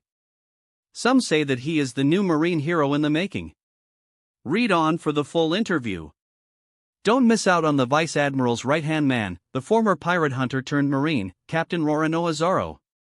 Although he did not have much to say, all he said to the reporter was, "Get out of my face." We have special photos of his own personal training sessions. Maybe we can learn a thing or two on how to become as strong as him. Their chef, Captain Sanji, has also shared various delicious recipes with us. Hailing from the renowned floating restaurant in East Blue, the Baratai, his culinary skills are top-notch. He has generously shared some tips and tricks in the kitchen that all chefs should know. Also included inside are the photos of their beautiful navigator, Captain Nami. It seems she has captured the hearts of many Marines. Could she possibly be the new favorite of the boys? Some say her youthful beauty outshines the mature beauty of Captain Hina's. You be the judge. Place your votes on your favorite Marine girl for the upcoming Marine Beauty Contest. Not to be forgotten, we have their cute Tanuki doctor, Captain Chopper. His cuteness will melt your hearts away with the photos we managed to take with him. Could he be the winner of our next Marine mascot contest? Last but not least, we've also interviewed Captain Usopp, the sniper of the crew. He had some interesting stories about himself to share, but we were quite doubtful about his claims. Nevertheless, feel free to read about his chickens and cows inside. Cool, right? Zack exclaimed. I heard Vice Admiral Luffy fought and won against one of the warlords, preventing the escalation of a civil war. Then he even stormed through Eni's lobby to save an innocent life from the gallows. He's so awesome. Cody frowned, handing the magazine back to him. Sure. I can't believe they're actually coming here. I hope we get to meet them. Cody sighed, wondering what he was supposed to do with his brother. It was deep in the middle of the night as a small unassuming ship made its way to the outer gates of Navarone. Well, thanks to the tailwind we're here half a day early. Nami remarked, looking up at the impressive steel gates that barred the way into the fortress. It's huge. Chopper exclaimed in awe. All right. Let's go in right now. Luffy yelled out. Yeah. Since we kind of neglected informing them about our earlier arrival time, they aren't expecting us to be here right now. Usopp frowned. So, do we knock? Zoro asked. Good idea, let me just throw you overboard so you can go knock on the gates, Sanji suggested. Why, you damn pervert cook? You have a problem with me, Marimo? Luffy, I have the gate guards on call, Robin called out from the side, a den mushy in her hand. Luffy gingerly picked up the receiver. Hello? This is Vice Admiral Monkey D. Luffy, future Admiral of the Marines. Nami rolled her eyes, just because he's a step away from getting his dream. The Den Den Mushy's face scrunched up in worry. Oh, Vice Admiral. We thought you were only arriving tomorrow. Yep. But we reached early. Luffy stated the obvious with a bright smile. The Den Den Mushy appeared to start panicking, the guard at the other end of the call whispering to his fellow guards. What do we do? We're not prepared to receive them. I can't get our Vice Admiral either. He's probably already asleep or something. What about Lieutenant Commander Drake? He's not there either. Do we let them wait outside? Are you crazy? We'll be skinned alive. Just let them in. I think Mekao is still at Dock 5, someone call him. He's not answering either. What do we do? Just let them dock there. Mekao would take care of them. The Straw Hats refrained from telling them that they could hear their panicked voices. When they finally calmed down, the guard picked up the receiver again. I apologize for the wait, sir. Please dock your ship at Dock 5. We regret that we won't be able to properly receive you with how things are. But someone there will guide you when you dock. Shi. It's fine. We don't mind at all. Luffy reassured. The guards breathed a sigh of relief as they began opening the gates. Passing through the giant steel gates, the Straw Hats quickly found where they were supposed to go when they spotted a giant number 5 painted above one of the dock entrances. Anchoring within the docks, the Straw Hats disembarked their ship while looking around for their supposed guide. I didn't know there were any more patrol ships coming in tonight? Who are you guys? A voice called out from the side.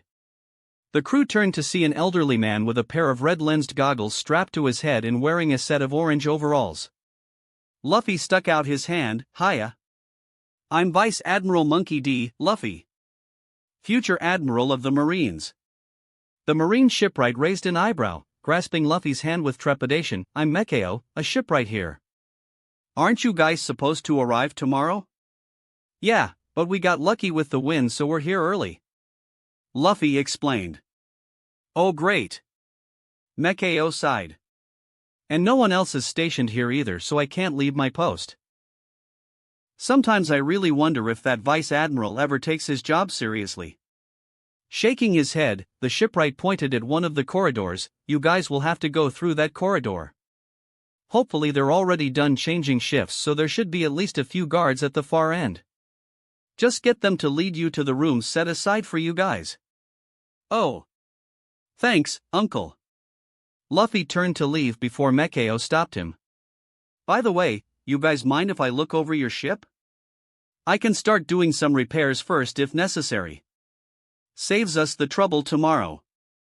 Usopp stepped up while pointing a thumb at himself. In that case, let me show you around. I know the ship the best.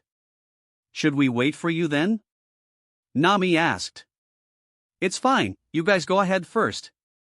If I need anything I'll just ask Mekao here. Usopp waved them off. The rest of the Straw Hats nodded, filling out of the docks to find someone to lead them to their rooms for the night. So, I never got your name, Mekao nudged, climbing onto Mary's deck after Usopp.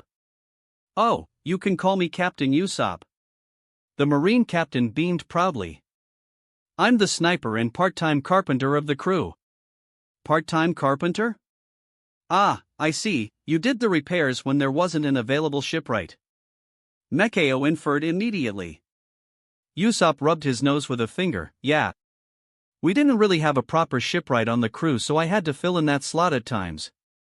The elderly shipwright placed a hand on the mast. Though Galila had done most of the repairs beforehand, he could still feel the love the crew had for the ship through how well maintained the ship was.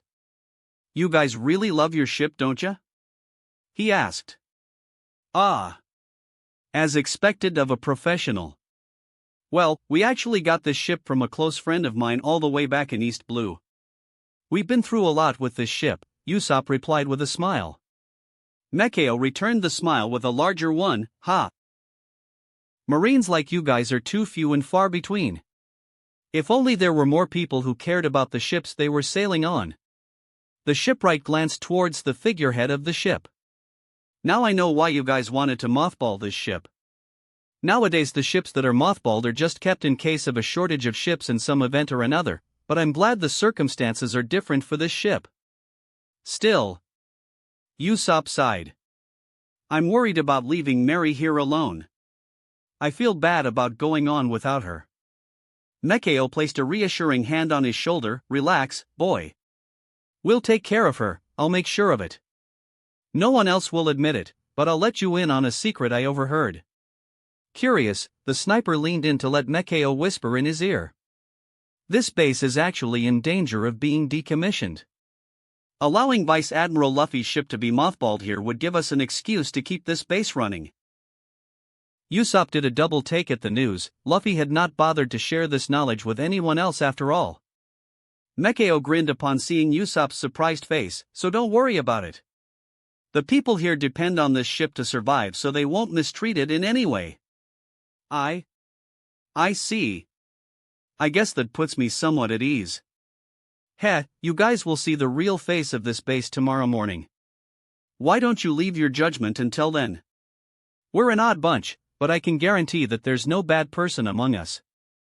Usopp thought for a moment before shrugging. Well, I guess there's no point worrying over this.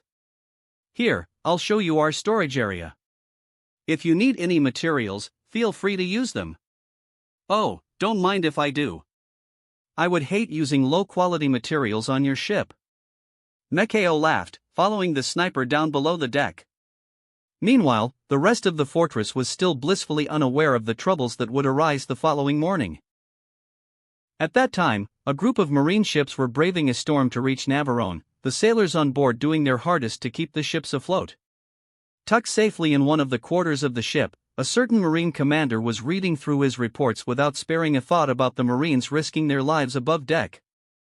Picking up a specific report, his face scrunched up in irritation. So this is what's keeping them afloat. This little miserable ship. He crumpled the report and tossed it into a nearby waste paper basket, a small smirk on his lips.